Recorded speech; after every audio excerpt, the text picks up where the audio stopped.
Importante evento que, além da assinatura do convênio entre a Associação dos Engenheiros e Arquitetos e o IBAP, nós também teremos uma palestra, Boas Práticas na Avaliação, Perícia de Engenharia e Arquitetura. Eu queria chamar para compor a mesa, inicialmente, o engenheiro Marcos Mansur Shibidi Awad, ao qual eu peço uma salva de palmas. Muito obrigado.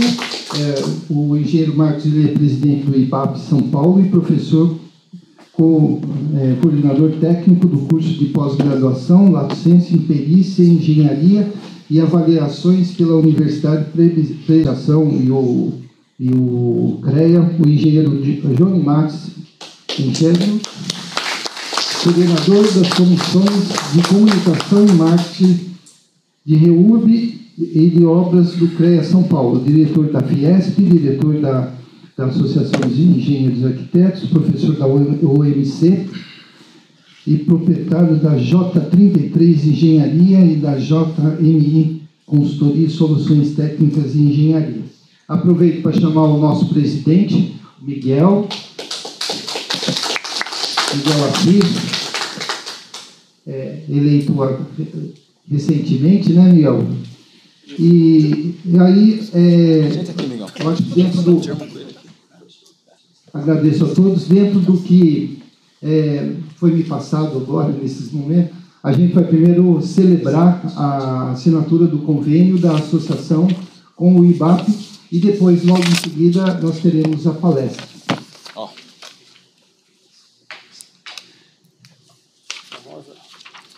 Chamei a assinatura aí, mais R$50 você almoça aqui em Mogi, muito bem. Viu, Mansur? Assinatura do Miguel, mais 50 conto.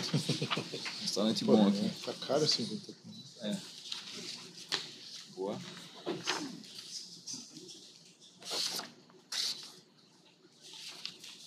Mansur tá lá.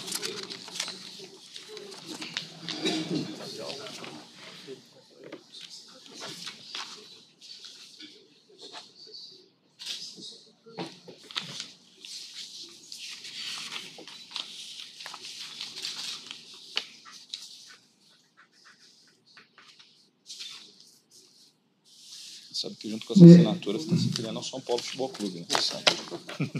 Eu pediria para a mesa, parabéns.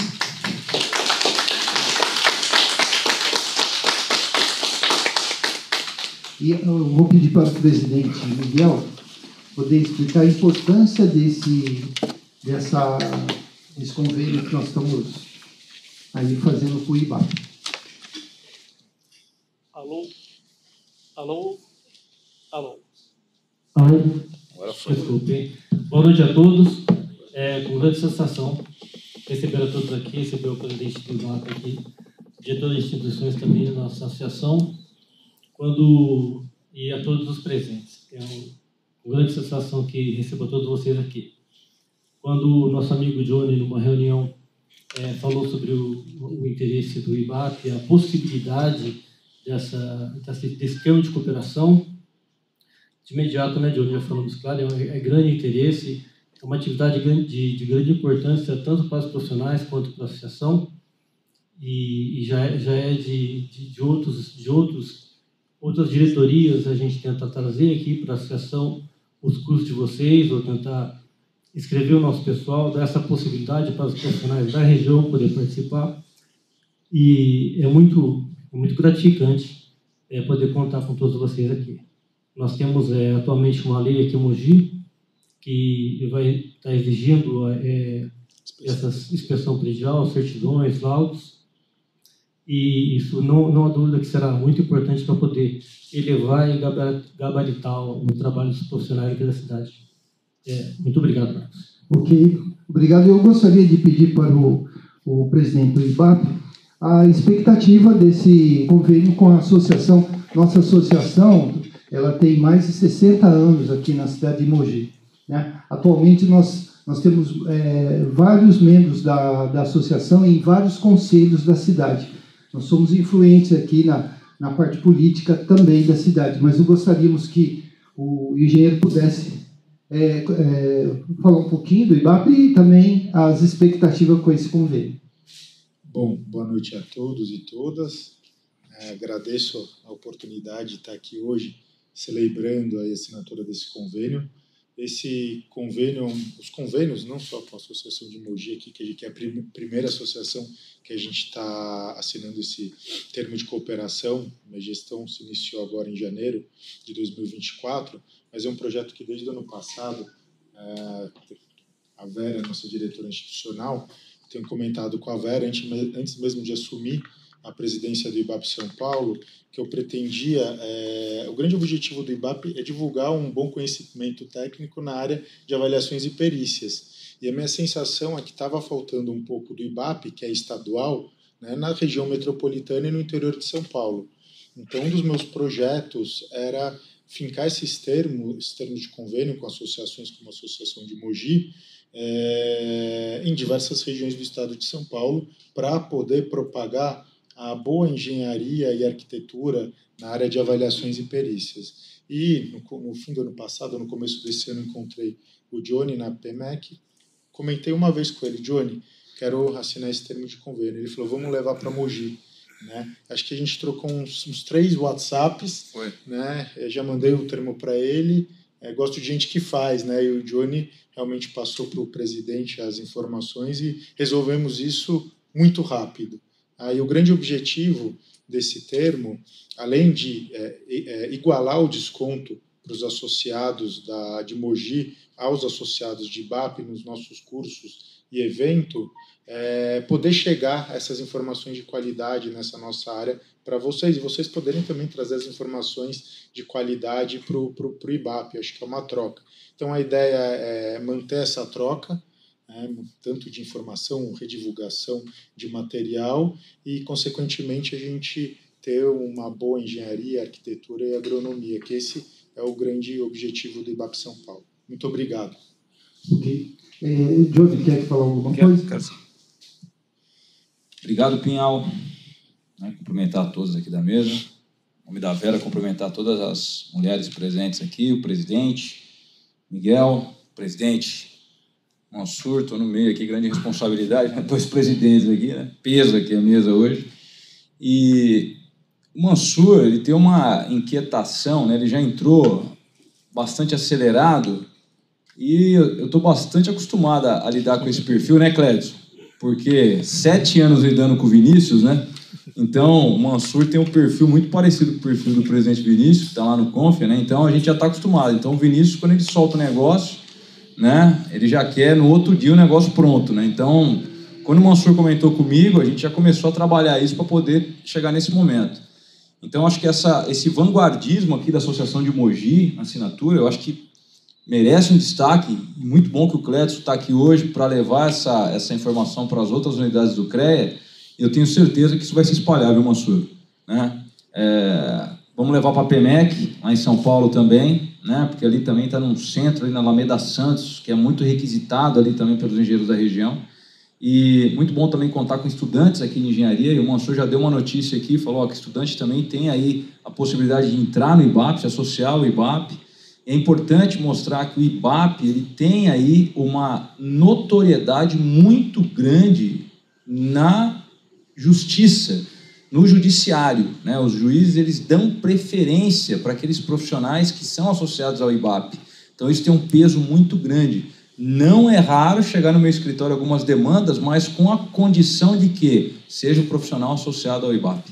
Então, eu acho que isso, para Mogi das Cruzes, é um passo muito importante. Eu acho que a gente vai ter que divulgar. Eu tenho certeza que isso, aliado a outras medidas, muito também convergindo com o programa do CREA, Co-Work, né, eu acho que a gente vai poder aí colher muito fruto positivo dessa união. Queria agradecer ao Mansur e à Vera demais por nos darem a honra. Acho que é a primeira vez que a gente tem aqui, né, Nelson, a presidência do IBAP, né? Então, desde 2008, tentando trazer o IBAP para cá, né? E o Mansur, como presidente do IBAP, junto com a Vera, se prontificou a vir aqui nos brindar aí com, não só com conhecimento, mas também com essa possibilidade de estar muito próximo do IBAP a partir de agora. Obrigado, Mansur. Obrigado, Vera. Agradecer a diretoria da associação, em nome do presidente Miguel, a oportunidade de estar aqui. Obrigado a todos pela presença e vamos para frente ainda. Antes da gente começar a palestra, eu gostaria de passar a palavra para a engenheira Vera. Boa noite. É um prazer estar aqui com vocês, eu acompanhando o presidente Mansur. É muito importante para nós poder divulgar o que é o IBAP. Muitas pessoas não sabem exatamente o que é uma perícia, como eu posso entrar nessa área. E aqui, vocês que são engenheiros e arquitetos, todos vocês podem, se não estão, eu no café eu conversei com alguns e vejo que tem alguns atuantes nessa área, mas se vocês não estão nessa área, vocês têm a formação e a habilitação para participar disso. O que vocês precisam é de um treinamento, de uma orientação, e o IBAP está aqui para fornecer isso para vocês a um custo mais reduzido, como se fosse um associado do IBAP realmente. Obrigada. Okay. Bom, agora eu acho que vamos desfazer a mesa e liberar para a palestra. Vocês fiquem à vontade. Eu não sei qual é a ordem, se vê todo mundo junto. Acho que é uma assunto. Tá. Então, nós vamos ter a palestra Boas Práticas nas Avaliações e Perícias de Engenharia e Arquitetura.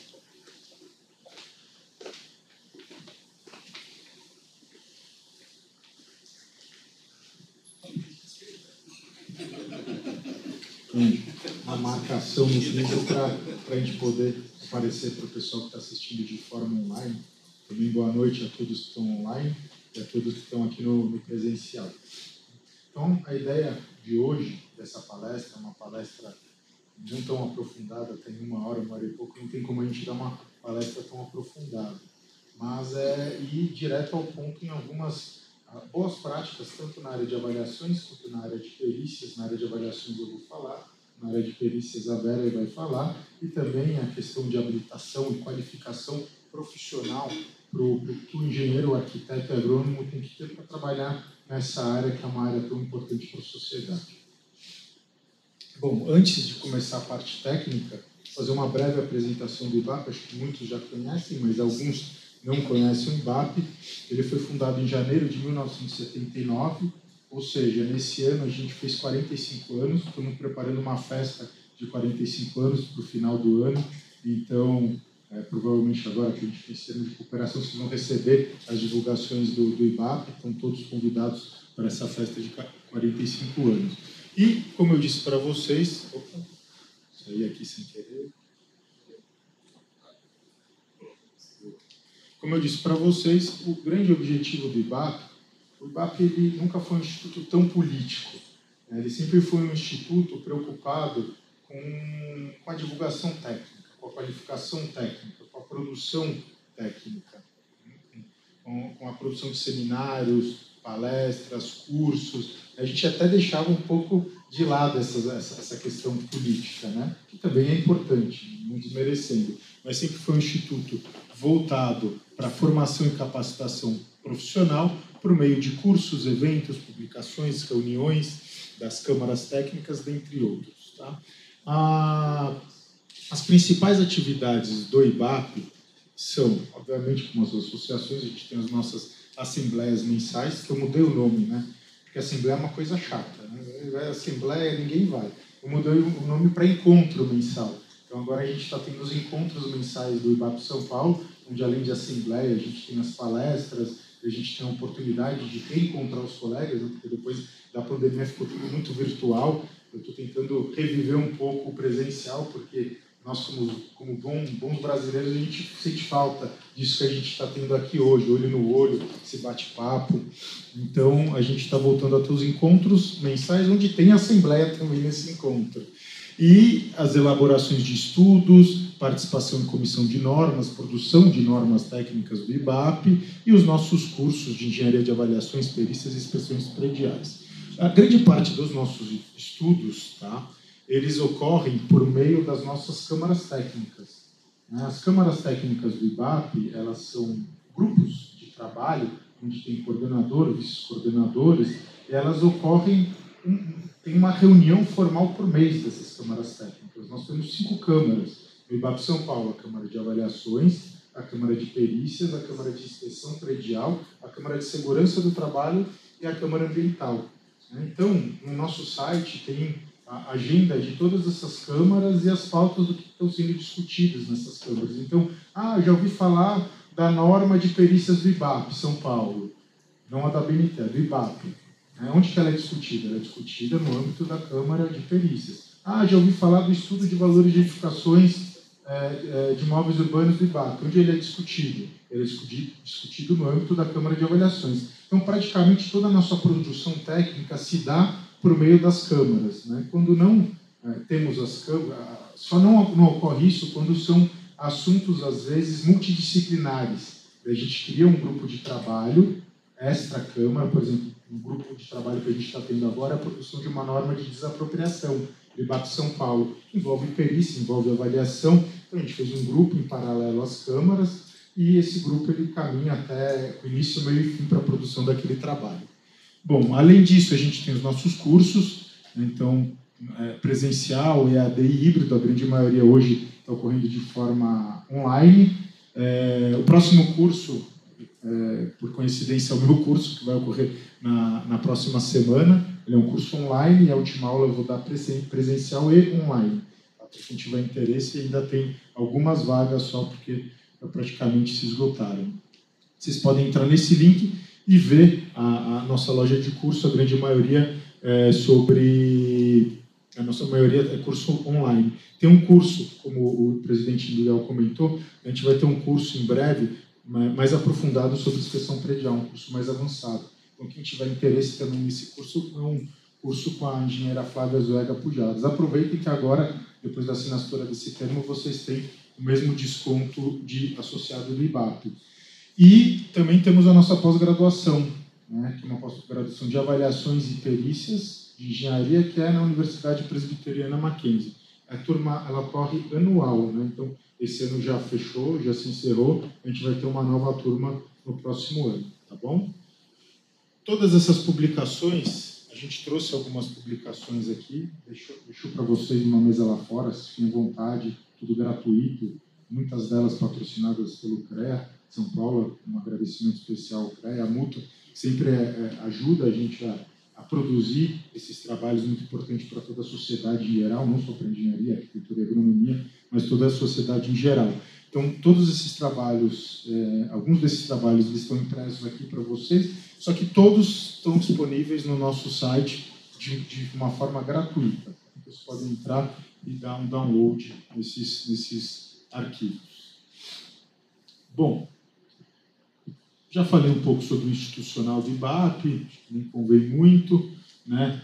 Importante que no nosso site do IBAP São Paulo, ele é dividido pela área institucional, tem os regulamentos de honorários para quem trabalha em perícia judicial, é muito importante, é uma base, né, de valor a se cobrar nessas perícias, tem o valor da hora técnica, é uma justificativa de como a gente chegou nessa hora técnica, tem um link para os cursos, eventos, tem um calendário também que não está aqui, e outro item super importante é a biblioteca digital. Então, a gente tem uma biblioteca digital vasta, com essas normas do IBAP São Paulo, com publicações, palestras. Essa mesma palestra que a gente vai dar aqui hoje, eu vou passar para vocês o arquivo para vocês poderem colocar no site da associação, se for de interesse, e também vai estar disponível no site do IBAP São Paulo. Então, palestras de assembleia que a gente faz no IBAP ficam disponíveis na biblioteca digital. Bom, falando em estudante, a gente tem um acesso livre para estudantes dentro do IBAP, porque quem quer se associar no IBAP precisa cumprir alguns requisitos de experiência. Mas para estudante, a partir do 4º e 5º ano, é um acesso livre e a gente tem, quem tiver interesse em se associar no IBAP, tem um link aqui como se associar. Tá? Então, quis só fazer um preâmbulo, né, porque o IBAP ficou algum tempo longe aqui de vocês, é importante vocês entenderem uma dinâmica, como que funciona, porque conversei com o presidente Miguel, com o Johnny, que o IBAP, diferente de algumas associações, ele não é um concorrente, nenhuma associação concorre com a outra, mas muito pelo contrário, o IBAP ele estuda assuntos sinérgicos a todas as associações, né? Principalmente aqui a gente falando no estado de São Paulo. Então a gente tem conteúdo que pode abranger e ajudar e cooperar e potencializar a ação de todas as associações. Então, queria deixar aqui o IBAP de portas abertas para vocês, para que a gente possa colaborar, ensinar e aprender com vocês. Bom? Então, vamos à parte de boas práticas de avaliações e perícias, que eu acho que é um tema super pertinente nessa época que a gente está vivendo aí, com profissionais que não têm habilitação técnica, habilitação e qualificação, não só habilitação. Eu acho que pior do que a habilitação é quando o profissional, às vezes ele tem a habilitação, mas não tem a qualificação, né? Isso acaba sendo muito negativo para a nossa área. Então, a gente trouxe aqui, tivemos uma ideia de fazer uma palestra sobre as boas práticas, minimamente para quem já tem um conhecimento, reforçar alguns itens dessa palestra, e para quem não tem um conhecimento, saber o que seriam uma boas práticas na área de avaliação.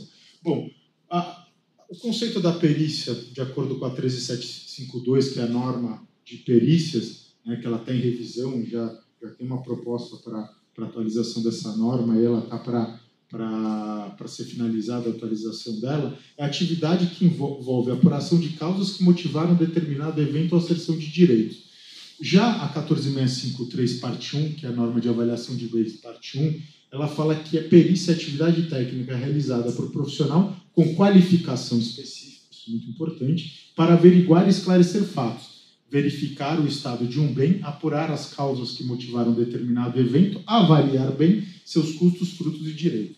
Eu acho que isso aqui todo mundo já quase sabe aqui, alguns estão começando talvez não, mas o que eu gosto sempre de explicar uma coisa que quando eu iniciei sempre me confundia, né? Perícia é avaliação, né? Uma das áreas da perícia é avaliação, né? E quando a gente fala em perícia, ela tem dois sentidos, sentido mais macro e um sentido mais específico, que nem São Paulo Estado e São Paulo Cidade, né? Então, como assim, Mansur? Então, às vezes eu falo perícia nesse sentido aqui, que é o sentido mais macro, que envolve a avaliação. Mas, às vezes, eu falo perícia no sentido mais de perícia na construção civil, que não envolve avaliação. Então, entendam o contexto de quando vocês leiam a palavra perícia, porque isso, as pessoas até entendem o que é perícia, mas, às vezes, não entendem esse sentido mais macro e esse sentido mais específico. Então, num contexto eu vou estar me referindo à perícia e está envolvendo avaliação, e às vezes não. Às vezes eu vou estar falando perícia, só que é uma perícia na construção civil. Tá? E o perito é aquele profissional legalmente habilitado e, mais do que tudo, qualificado para exercer aquela atividade. Aqui, normalmente, é o profissional nomeado pelo perito, pelo juiz. Bom, engenharia legal, né, um termo que a gente costuma escutar bastante, a interface técnica legal envolvendo avaliações de toda espécie de perícias relativas a procedimentos judiciais. É quando a área do direito se encontra com a área da engenharia, arquitetura e agronomia. É quando a gente desenvolve um laudo, elabora um laudo, e esse laudo ele faz parte de uma prova judicial. Essa é a engenharia legal.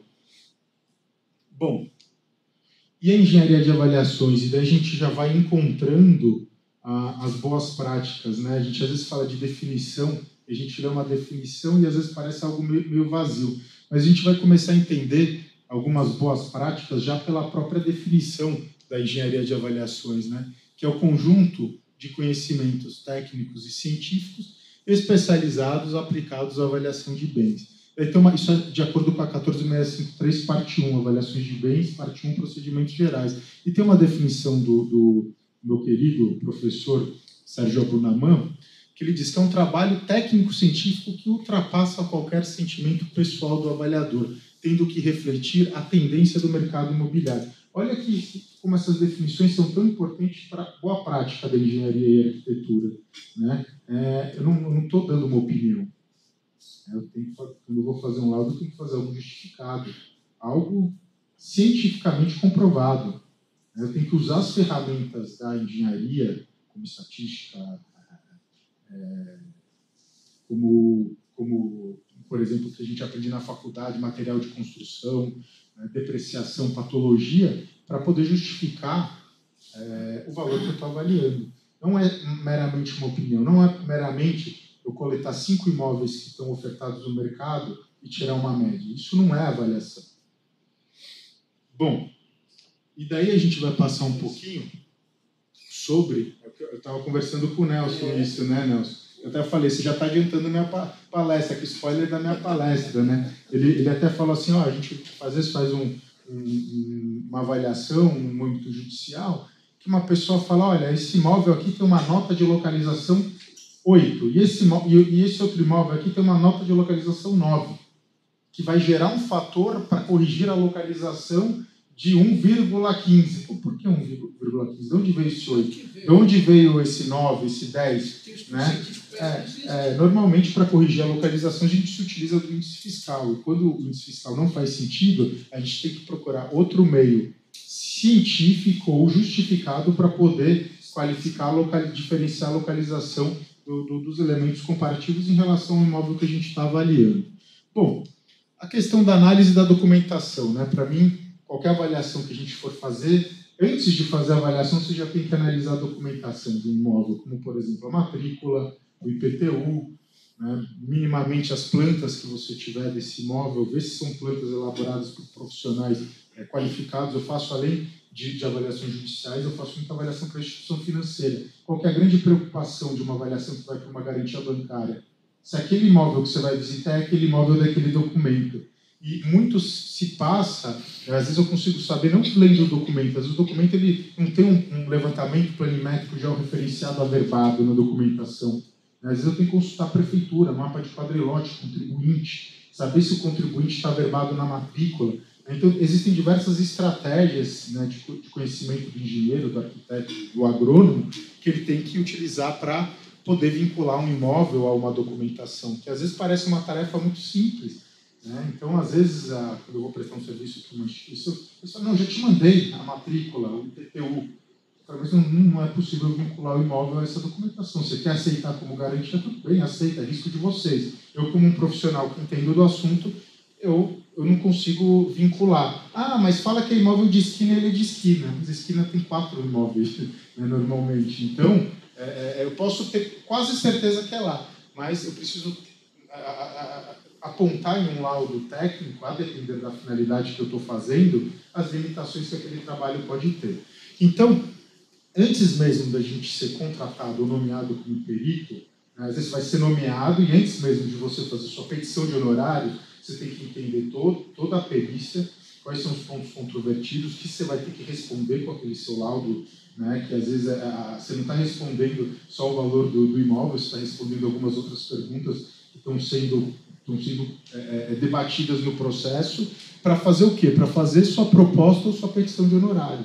Então é muito importante. Você já tem que fazer a proposta e petição de honorários, já é um documento técnico. Você tem que mostrar a dificuldade que você vai ter nesse trabalho, as limitações ou a necessidade de contratar trabalhos adicionais, multidisciplinares, né? Eu lembro de um caso que o cara chegava para mim e falava assim, mas você não vai fazer essa questão aí na avaliação ambiental, essa caracterização do meio ambiente? Eu falo, não. Mas você não é o cara lá do IBAP que entende das coisas? Eu falo, por isso mesmo que eu estou te falando que não. Porque eu não tenho qualificação nem habilitação para fazer isso. Eu sei minha limitação. Então, a gente saber a nossa limitação não é mostrar uma fraqueza, é mostrar uma força. Tá? É você saber até onde você conhece. Isso é muito sábio, não? Bom, então, eu fiz uma lista aqui de alguns documentos que normalmente eu peço para fazer avaliação, como matrícula, levantamento planimétrico georreferenciado, diagnóstico ambiental. Eu dou uma aula de avaliação de glebas urbanizáveis no IBAP. Às vezes tem uma área de 1 milhão de metros quadrados urbanizável e está cheio de vegetação. Eu sou um profissional da engenharia civil, eu não tenho qualificação para saber o que eu posso ou não posso suprimir. Então, eu peço um diagnóstico ambiental. Se o cliente não tiver, eu falo, olha, a depender da quantidade de vegetação que tem, das características, pode ser que eu nem consiga fazer a avaliação sem essa documentação. Implantação das edificações com quadro de áreas, guia do IPTU, mapa de quadrilote, né? Então, se o cliente às vezes não tem esse levantamento, ele vai querer que você faça esse levantamento, essa planta, vai medir as áreas, então isso é mais trabalho. Então, a análise da documentação é a primeira coisa que você tem que fazer antes de ser contratado ou antes de protocolar sua petição de honorários. Tá? Vistoria, uma etapa importantíssima da avaliação. Então, durante a vistoria, você tem que saber onde o imóvel começa, onde termina. Né? Parece meio básico isso, né? Mas a gente recebe documentações que você não sabe. Então, você vai analisar a documentação, às vezes não, sempre você vai olhar o Google para poder sobrepor essa documentação a uma imagem via satélite. você às vezes utiliza recursos. Eu tenho um aplicativo que eu gosto, que chama Map Plus, no iPhone eu uso, né? Que eu mando um arquivo KMZ para ele, eu abro, eu vejo o perímetro e eu consigo me ver na hora onde eu estou andando, se eu estou chegando no imóvel, se eu não estou, né? Porque às vezes você vê ele na planta, você sobrepõe no Google, no escritório, mas você chega, será que eu estou lá, será que eu não estou? Né? Então, são formas de você poder saber, percorrer o imóvel, saber o que você está vistoriando, né? Hoje tem as máquinas no celular que registram as coordenadas que você está, né? E é muito importante nessa vistoria que você identifique bem o perímetro do seu imóvel, que você consiga vincular ele à documentação que você tá utilizando como base e que você traga informações para poder enquadrar o padrão construtivo desse imóvel, enquadrar também o estado de conservação, entre outras informações relevantes. Né?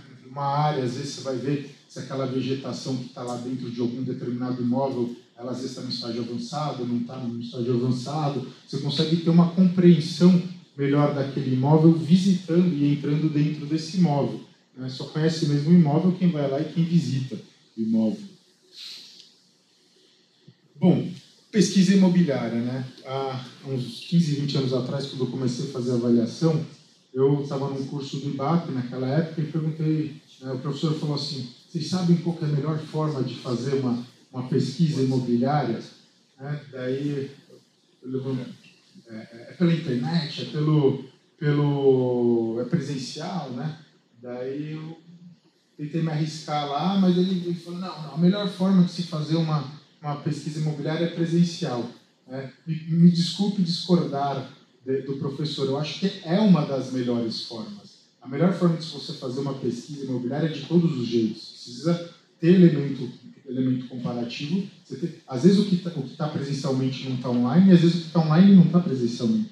Então você tem que fazer online, você tem que fazer presencial, e você tem que saber. Às vezes aquele imóvel que está lá online, ele nem existe mais, ele não está mais ofertado, ele não é um imóvel que o corretor ele coleta lá só para caçar pessoas que estão procurando imóvel. Então você tem que ligar, conversar com o corretor, entender as características do imóvel, se possível passar na frente do imóvel, tirar uma foto, a depender do nível de fundamentação que você foi contratado para fazer o trabalho. Então, outra coisa importantíssima, a pesquisa imobiliária é quase como se fosse uma vistoria do imóvel. Não estou falando que você tem que vistoriar todos os imóveis, a depender do que você foi contratado, vistoriar todos os imóveis comparativos. Mas é uma grande oportunidade de você entender as variáveis que influenciam no valor dos imóveis naquela região, que depois você vai utilizar para os cálculos.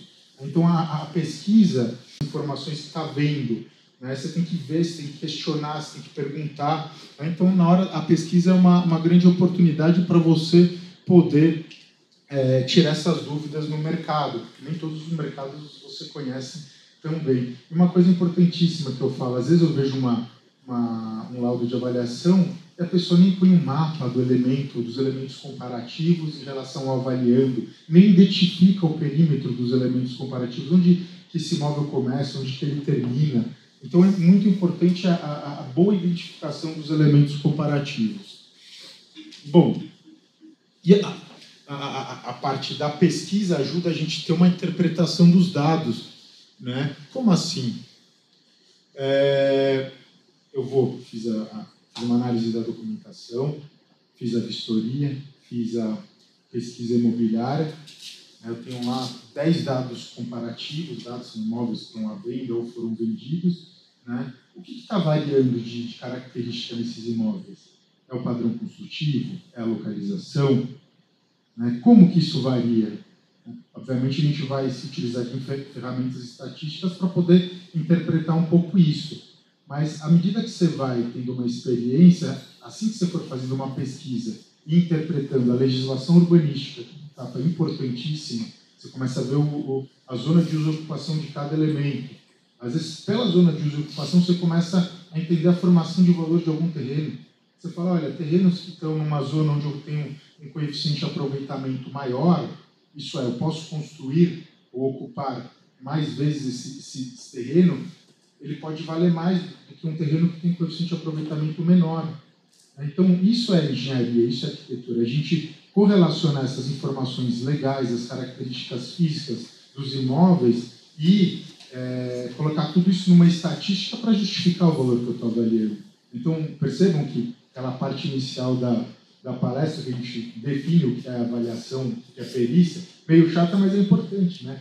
Porque isso é o técnico científico, não é simplesmente tirei uma média, nem vi o zoneamento do imóvel e eu acho que eu estou avaliando. Isso não é avaliação. Então, para eu fazer essa correta interpretação dos dados, eu tenho que ter cumprido todas as etapas anteriores e, além das etapas anteriores, analisar as legislações municipais, estaduais, entender o que é um plano diretor.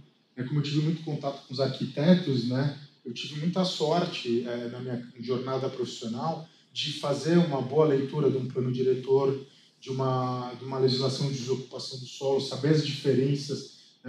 Vou dar um exemplo para vocês, engenheiros e arquitetos. Eu falo assim, eu tenho um terreno de 1.000 metros quadrados e um coeficiente de aproveitamento de 4. O que isso significa?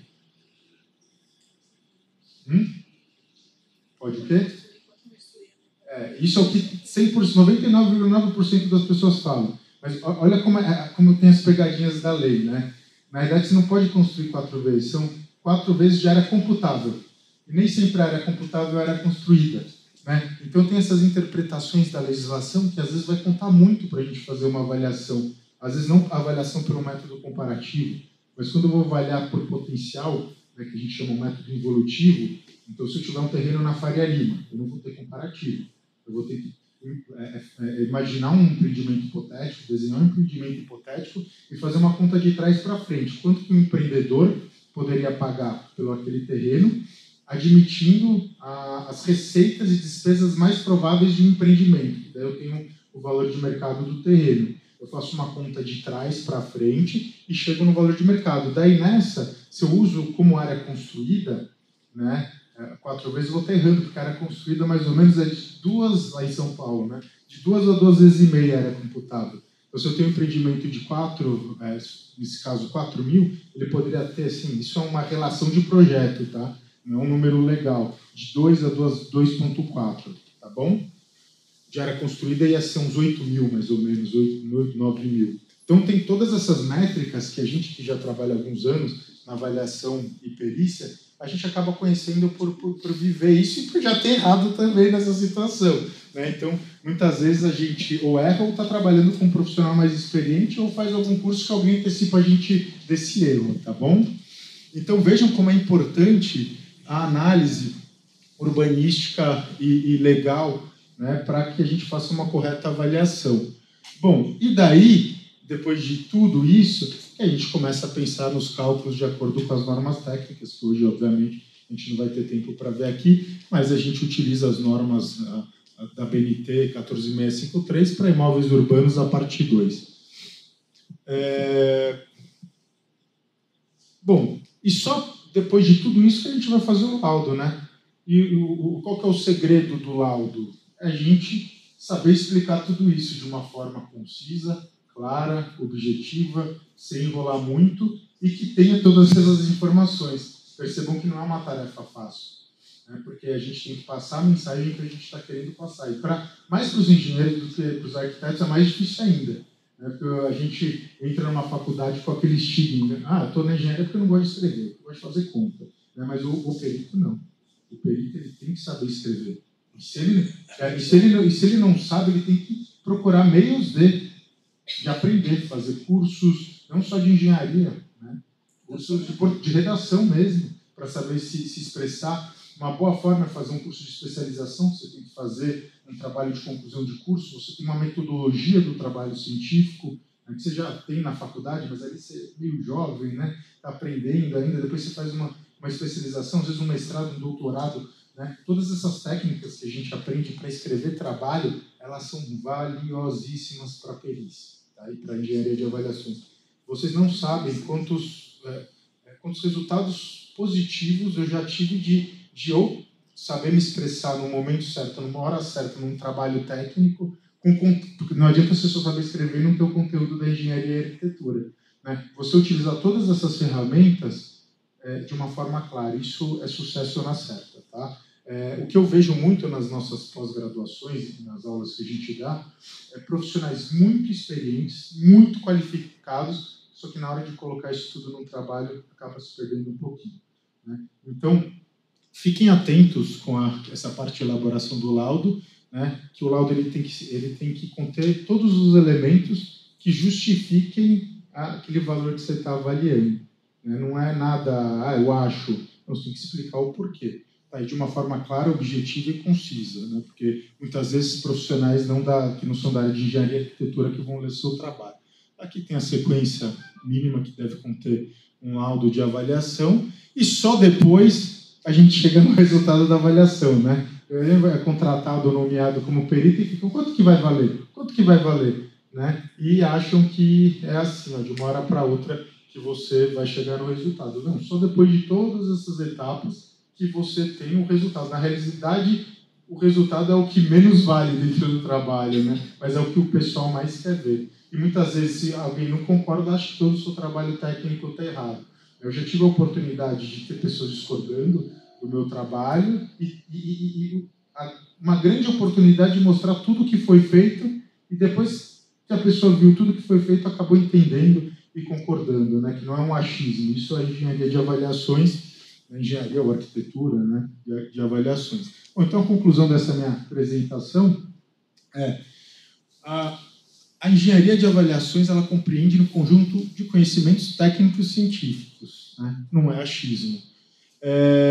Para a gente fazer uma avaliação bem feita, isso aqui tem que ter os conhecimentos fundamentais que se aprende não só no seu dia a dia, mas se aprende numa faculdade de engenharia, arquitetura ou agronomia, como, por exemplo, tipos de material de construção, técnicas construtivas, legislações urbanísticas, topografia, tipos de solo, isso aqui em avaliações de imóveis rurais é importantíssimo, orçamento de obra, estatística, engenharia econômica, entre diversos outros conhecimentos. O aprimoramento profissional é constante, ele é necessário. Se a gente achar que já sabe tudo, a gente não sabe nada. Então, até mesmo para quem leciona, né, esse mais ainda tem que se aprimorar. Então, a gente está no dia a dia, a gente tem que ver curso, estudar, palestra. 2, 3 anos eu terminei meu mestrado, né, sempre procurando o conhecimento, né? Eu brinco, o IBAP São Paulo ele é a casa do... Brinco não, é uma realidade, ele é a casa do conhecimento na área de avaliações e perícias. Tá? O ambiente judicial e de negócios também, ele exige uma base técnica robusta. Tá? Então, se você fazer um trabalho mal feito, como diria minha professora de português, Darwin seleciona. Logo, logo você vai ser afastado do mercado.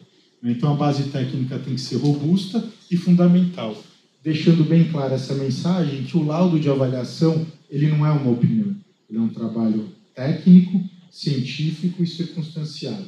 E o IBAP está aqui para ajudar vocês a elaborarem melhores laudos de avaliação e perícia. Então, muito obrigado. Eu vou passar a palavra aqui para a Vera falar sobre as boas práticas da perícia.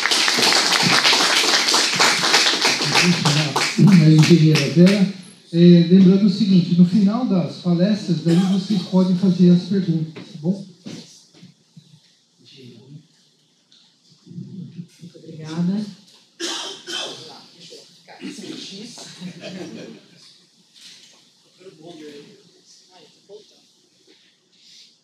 Bem, o Mansur já falou um pouco da parte de... Foi?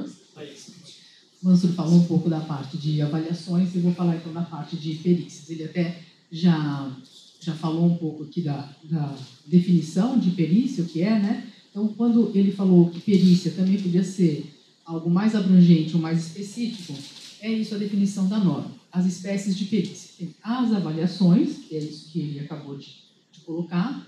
Exame. O que é o exame? Exame é uma perícia indireta. Muitas vezes nós somos chamados para analisar uma situação onde já ocorreu o dano, já se perdeu. Então, você tem que fazer uma análise documental. Eu vou até mostrar um caso depois para vocês. A parte de vistoria em si, os laudos de vistoria, que pode ser um laudo de vistoria de constatação. Por exemplo, quando vai começar uma obra nova, você faz um laudo de circunvizinhança. para saber o estado dos imóveis vizinhos.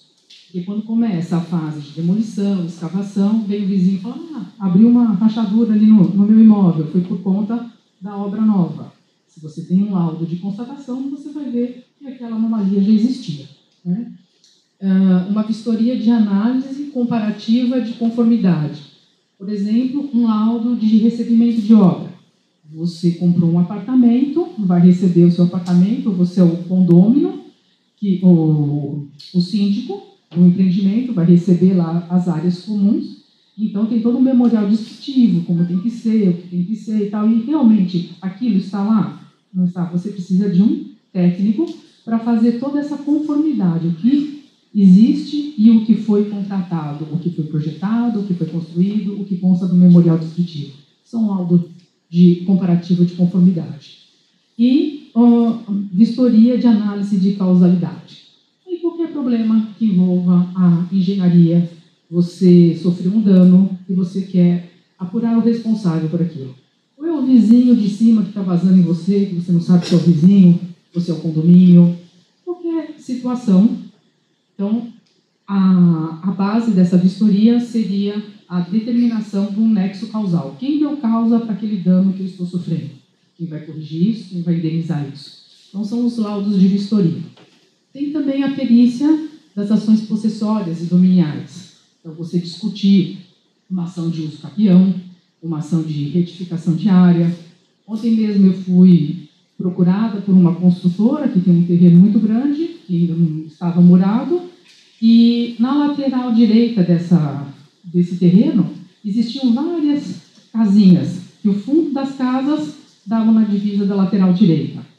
Essas casas, elas eram em terreno em aclive. Quando foi construída, fizeram um corte, deixaram o terreno plano, construíram. Alguns fizeram um muro de arrimo, respeitaram o limite com esse terreno que estava livre. Alguns simplesmente fizeram um talude, só que jogaram talude aonde? Na área, não dentro da sua área, mas na área do vizinho. Então, agora o vizinho pediu um laudo, nem é uma ação judicial, ele quer a nível extrajudicial, pediu um laudo onde a gente faz um levantamento, faz a locação da área desse proprietário, com a locação de todos os imóveis, ver quem está avançando na área dele e tentar uma composição amigável para que construam esse muro de arrimo que traga uma divisa para o limite das suas áreas. Às vezes dá, às vezes não dá, aí vai para o judicial e assim. Então, seriam as ações possessórias e dominiais. Tem também a avaliação de impactos em contratos de obras e serviços, principalmente nas obras públicas. E às vezes as obras são paralisadas no meio do caminho. E aí você precisa ver até que ponto foi feita aquela obra, aquele contrato, para poder fazer a indenização devida, né? O pagamento devido. Então, tem uma série de áreas que a gente pode atuar. Aí se fala, eu fiz essa palestra pensando principalmente que eu ia encontrar pessoas que não conhecessem muito da perícia, para vocês poderem ver aonde vocês podem atuar. Mas conversando lá fora, eu vi que muitos de vocês já atuam, mas eu gostaria de passar isso para quem não atua. Você tem a formação, você tem a habilitação para atuar em qualquer uma dessas áreas. É uma questão de lógica, de conhecimento lógico, de definição, de nexo causal. Então, eu vou mostrar um caso que eu participei, um pouquinho... primeiro, ainda dentro das boas práticas, né? O que a gente precisa fazer? Muitas vezes, nas perícias, você trabalha numa área que vai além da sua, né? Você pegou uma situação que envolveu uma estrutura metálica. Eu entendo disso? Faço projeto de estrutura metálica? Não. Então, eu vou precisar de um colaborador. Você vai ter que montar uma equipe multidisciplinar. Então, a primeira coisa seria você saber exatamente o que você vai ter que fazer, se você precisa de uma equipe multidisciplinar, até para você poder fazer sua proposta de honorários. Essa é a parte mais importante. Vocês têm que tomar todo o cuidado. Porque uma vez feito isso, se você não dimensionar bem, você pode ter um prejuízo. Então, o que seria, como se iniciaria um trabalho na perícia, né? Análise minuciosa dos documentos, do material, uma anamnese. Você tem que ler os autos e saber exatamente o que um lado está pedindo, o que o outro lado está contestando, todos os pontos controversos que você vai ter que analisar, se você tem capacidade de atuar sozinho ou se você vai precisar de outros profissionais, né? Eu costumo, porque quem ainda não mexeu com um processo judicial, é muito comum você pegar um processo, nem começou a perícia, você tem centenas, às vezes milhares de folhas para ler, né? Então, eu costumo, ao ler, elaborar uma planilha, resumo, indicando os principais documentos, as folhas, porque advogado adora repetir documento. Adora. Então, eu falo, nossa, eu vou ter que ler os autos de 900 folhas. Pode ter certeza que dali vai sair só, você espremer umas 300, porque o resto é documento repetido. Então, eu faço primeiro essa planilha para eu poder me localizar. O segundo ponto é o conhecimento dos quesitos. O que são os quesitos? Os quesitos são as perguntas que as partes fazem para o perito judicial. Se você ler os quesitos antes de montar o seu laudo, a sua proposta de honorários, você vai saber exatamente aonde aquela parte, para onde ela quer direcionar o trabalho. Então, eu vou ter que fazer uma análise do cálculo estrutural dessa estrutura metálica, porque ele está falando que ela foi subdimensionada. Eu vou ter que provar isso. Então, é muito importante você conhecer todos os quesitos. E pesquisas adicionais. Procurar site de empresa, fornecedor, processo judicial. Eu gosto muito dessa área. Hoje, eu trabalho muito em avaliações. Eu sou do Departamento de Desapropriações da Prefeitura de São Paulo, atuo principalmente nas ações de desapropriação, mas adoro perícia. Sou perita no Fórum Central e também no Fórum Federal de Guarulhos. Eu falo que isso não é um trabalho para mim, isso é uma diversão. Eu adoro, cada caso é uma situação, eu gosto de estudar, de aprender, e eu tenho essa mania de fuçar muito das coisas. Peguei um processo muito grande na Federal de Guarulhos, um condomínio onde tinha 12 blocos, uma área enorme, repleto de vícios construtivos, e um dos pontos era um problema no esgoto. Havia um refluxo do esgoto, era construção de baixa renda, então tinha apartamentos no térreo, esse esgoto voltava e saía nos apartamentos do térreo, né? E aí, o que você vai fazer? Pede projeto, pede tudo, analisa e tal. Procurando no site do TJ, eu descobri exatamente uma outra ação dessa construtora, onde era exatamente esse projeto, e lá tinha uma caixa de esgoto. Antes de chegar na última caixa, tinha uma caixa que ela não era, a tampa não era aparente, ela estava enterrada.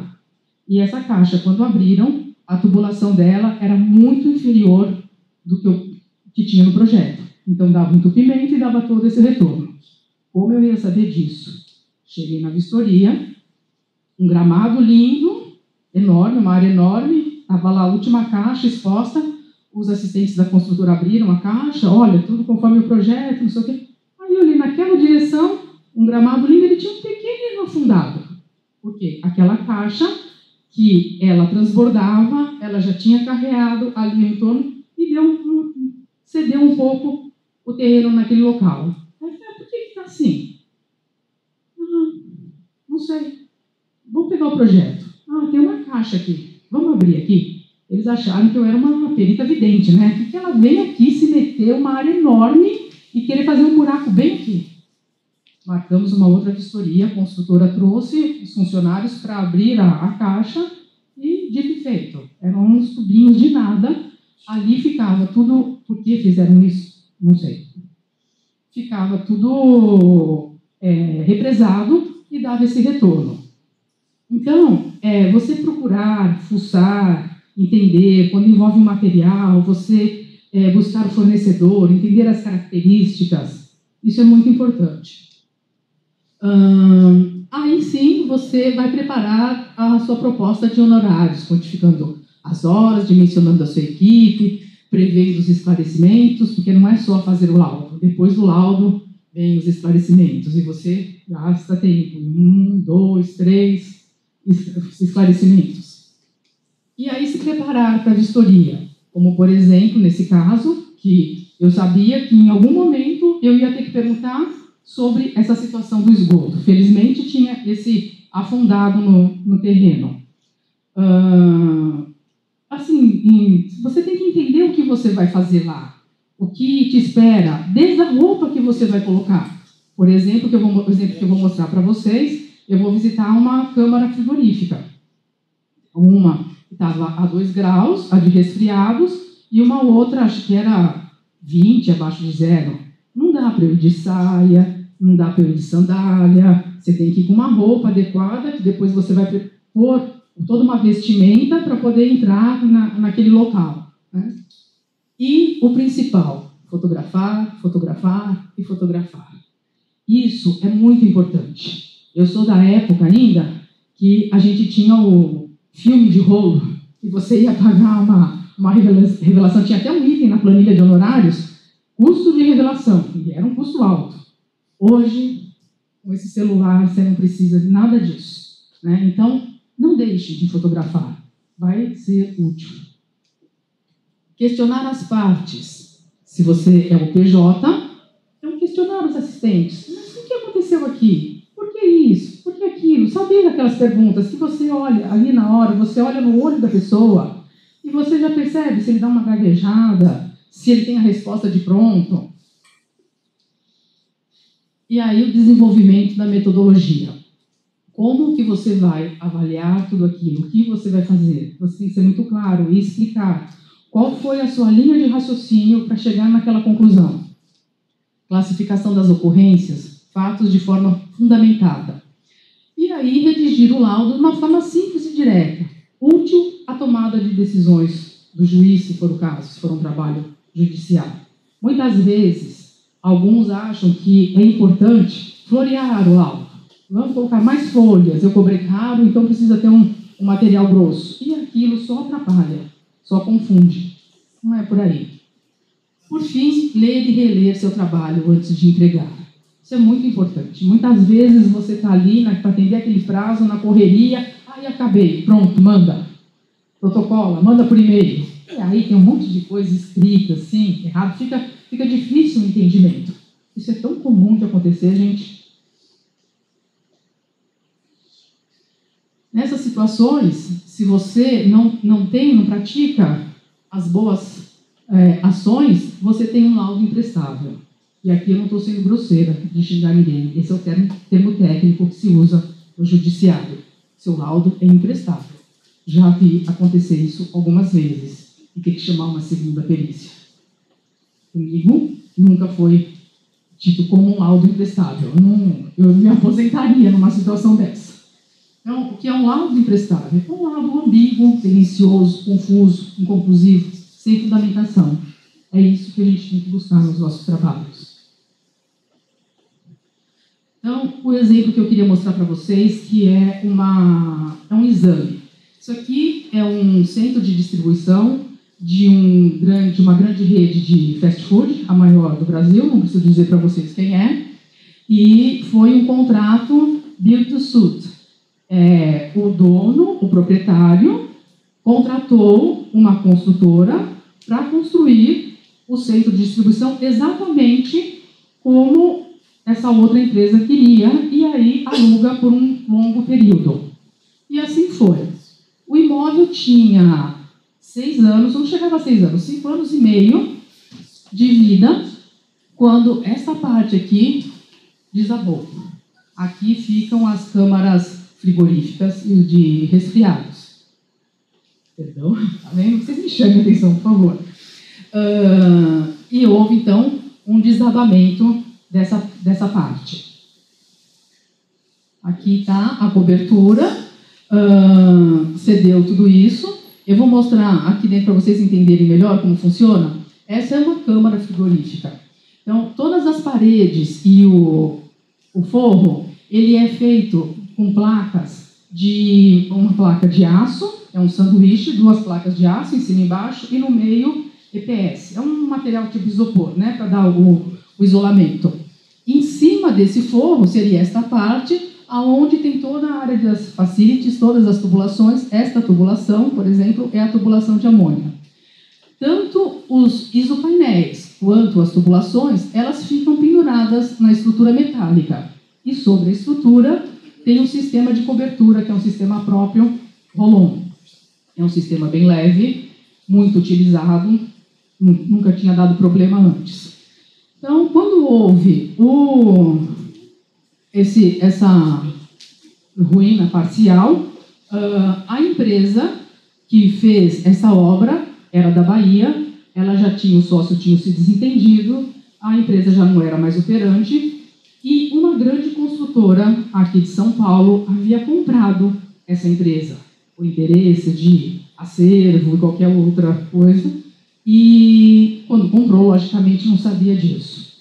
Quando aconteceu isso, eles foram chamados. Na verdade, a empresa que operava aqui, de fast food, ela, na hora, teve que deslocar perdeu muita coisa da parte de alimentos, teve que deslocar toda a sua operação para outros lugares, né, de São Paulo, e no fim ficou tão desgostosa que ela entregou o imóvel, saiu e largou. O dono do empreendimento ficou com todo esse problema e sofreu uma cobrança dessa empresa que perdeu todos esses alimentos, o cessante e tudo mais, que deu 12 milhões. Ele usou o seguro fez uma série de laudos e pareceres e tudo mais, e pagou. A empresa saiu, isso foi reformado, fizeram novamente toda a estrutura, tudo voltou a funcionar, e aí o seguro foi atrás de quem tinha construído. Essa grande construtora de São Paulo tinha comprado quem construiu, comprou ativo, comprou passivo, teve que responder. Eles me chamaram, estive no escritório. Geralmente você senta numa mesa de reuniões com 3, 4 advogados de um lado, mais 4 técnicos do outro lado. Eu já tinha feito outros trabalhos para eles. Cheguei, não conhecia ninguém do jurídico. Por quê? Porque quando adquiriram essa empresa, tinha esse passivo que eles não notaram. A empresa não tinha sido citada ainda, quando teve essa compra. E isso passou desapercebido. Representava milhões e milhões para eles de prejuízo. Então, todo o jurídico tinha sido trocado. Eram novos advogados, novos técnicos, e aí começou toda a discussão. Nesse momento em que eu fui chamada, a obra já tinha sido reformada, não existia mais nada, o objeto era outro. Quem operava lá já não estava mais. Nada era que eu ia constatar daquela situação, daquele dano, eu não ia encontrar aquilo no local. Então, a minha análise foi de documentos. Então, eu fui ler os laudos elaborados pela dona do empreendimento, os laudos elaborados pela companhia de seguro.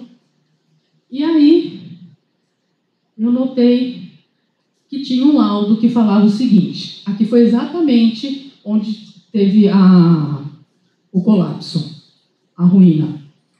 Esse imóvel foi construído em 2011. Em 2014, uma imagem de satélite, Google Earth, notaram que em 2014 tinha uma mancha bem nessa parte, 4,93 metros. Em 2015, a mancha passou para 9,54, que eles foram analisar.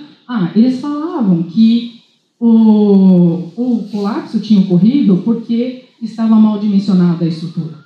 Se ela estava mal dimensionada, por que ela levou 5 anos e meio para cair?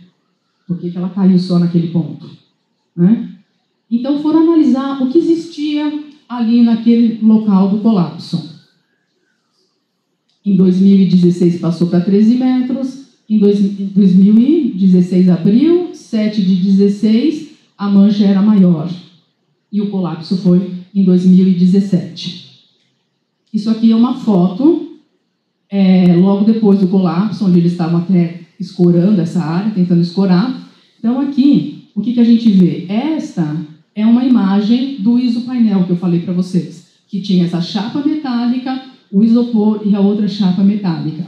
Veja que o isopor tem até formação de limo. Para acontecer isso, leva muito tempo. Tem que ter umidade e por muito tempo.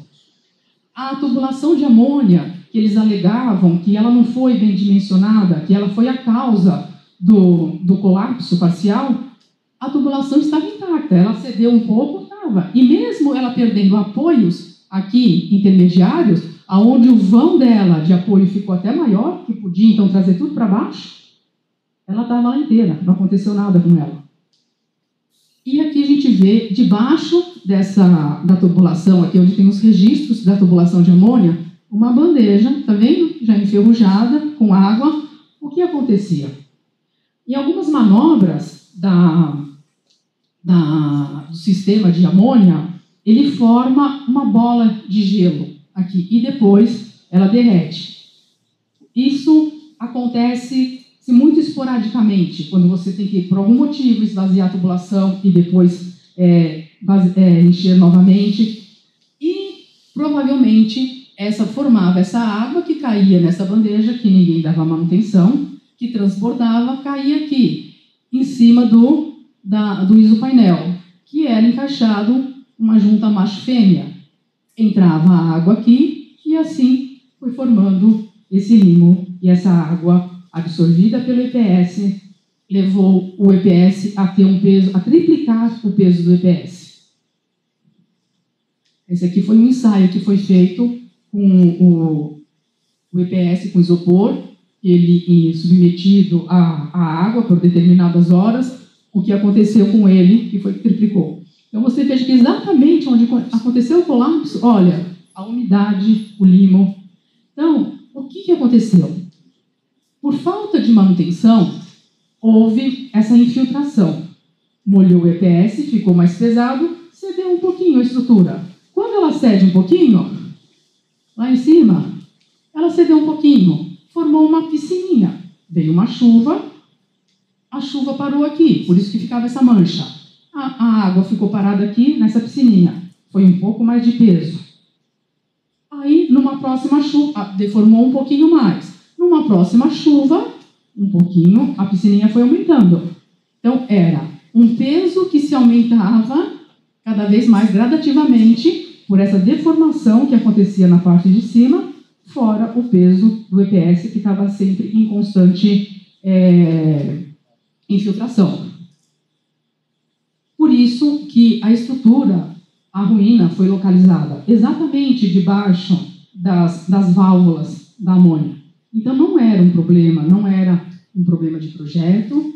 Eu precisei de um calculista em estrutura metálica. Realmente, a estrutura estava em cima, estava bem justinha, mas é assim que se faz para você ganhar um projeto de um galpão desse tamanho. Qualquer coisa que você economiza é muito dinheiro, mas ela não era o suficiente para gerar a ruína. Tanto que ficou de pé por 5 anos. Falaram em outros problemas, alguma solda que não estava boa, mas não era um vício construtivo, não era um erro de projeto. Era um problema de manutenção.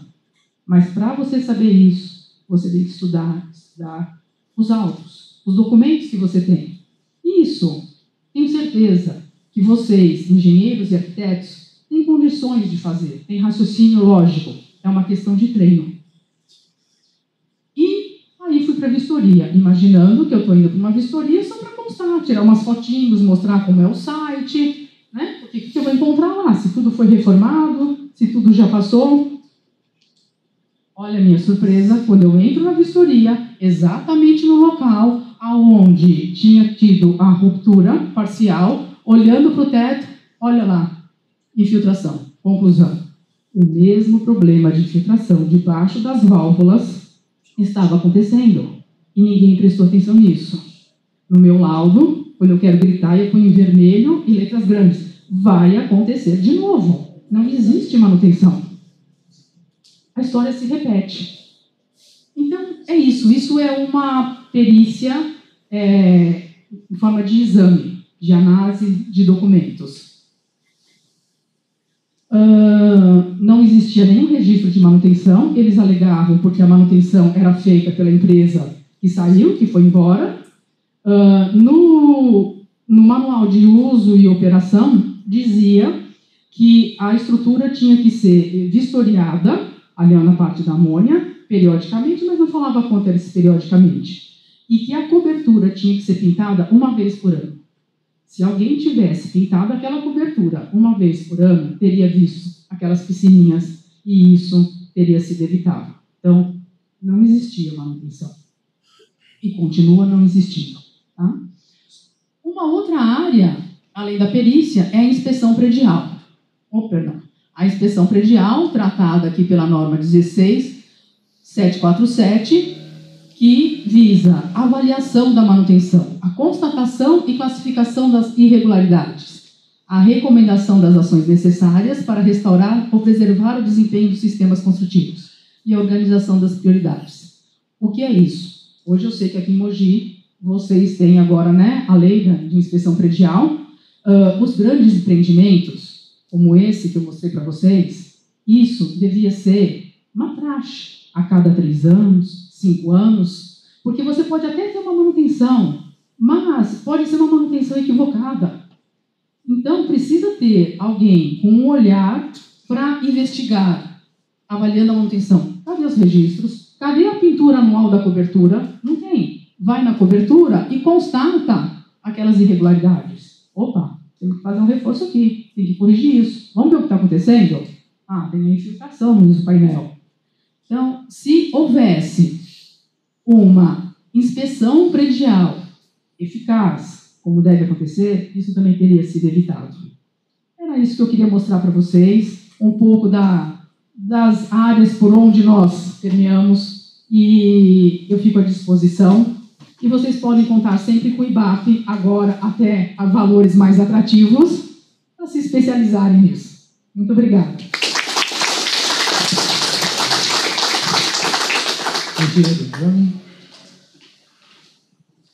Obrigado, Pinhal. Parabenizar o Mansur e a Vera pela palestra aí, né? Muito legal. E até chama atenção alguns pontos, né? Por exemplo, a questão do termo de cooperação do IBAP com a associação, por todas essas características que você citou na sua, Mansur, e na Vera também, acho que vale até a pena um contato com a Comissão de Direito Condominial, do Direito Habitacional aqui da OAB, porque eles, direito imobiliário, que eles têm uma série de convergências, né, com essa questão, e aí o pessoal do direito condominial, aí eu acho que do direito imobiliário, que eu acho que é o principal, eu acho que pode ser assim de uma riqueza enorme esse contato.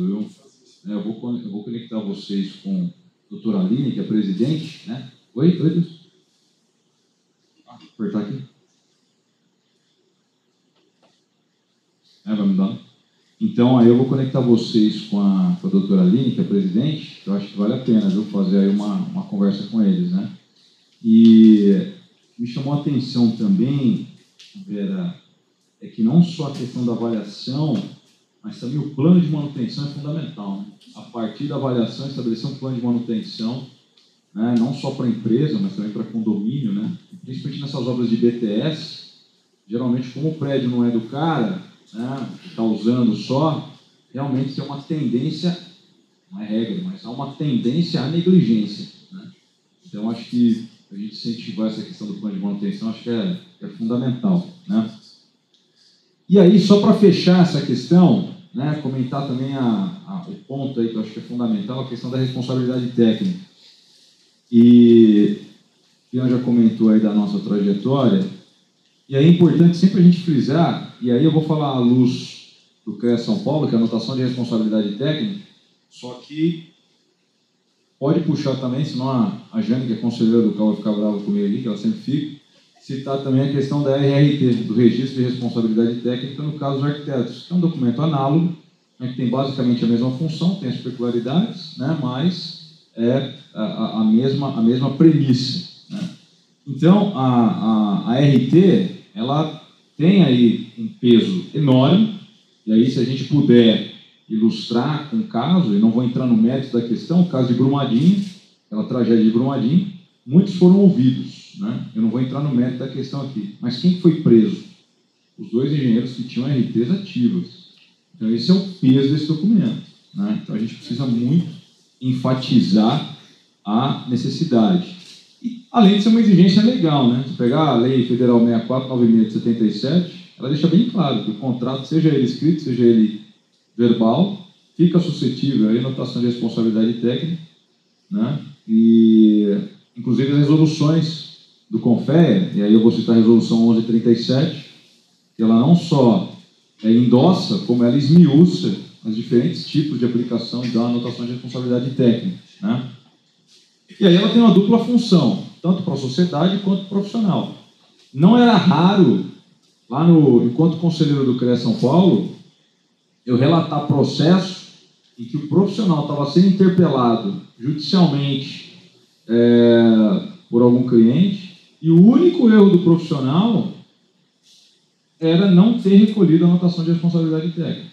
Ou seja, a comprovação de participação naquele trabalho técnico só não ficou evidenciada porque não tinha RT. Então, o profissional é a comprovação da participação.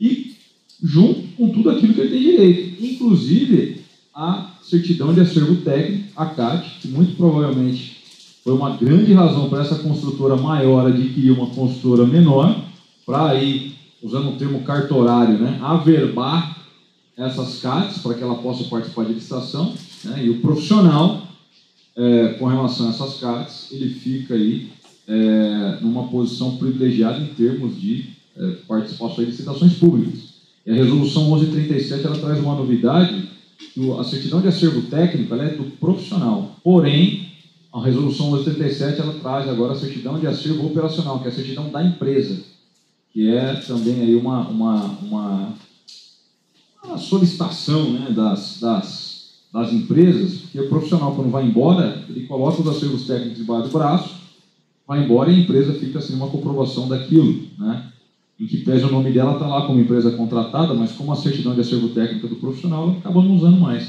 Com a certidão de acervo operacional, ela passa a usar.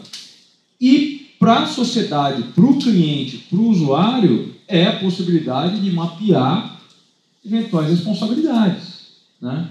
E no caso dos síndicos, por exemplo, dos prédios, se ele não tiver em quem pôr a culpa por algum problema, a culpa é dele, né? E o síndico responde civil, né, e criminalmente por tudo que acontece no condomínio. Então, para o cara ser síndico, aí eu posso falar até com conhecimento de caso que eu sou, porque a gente entra no CREA, Mansur, a gente não pode ir uma eleição que a gente quer participar, entendeu?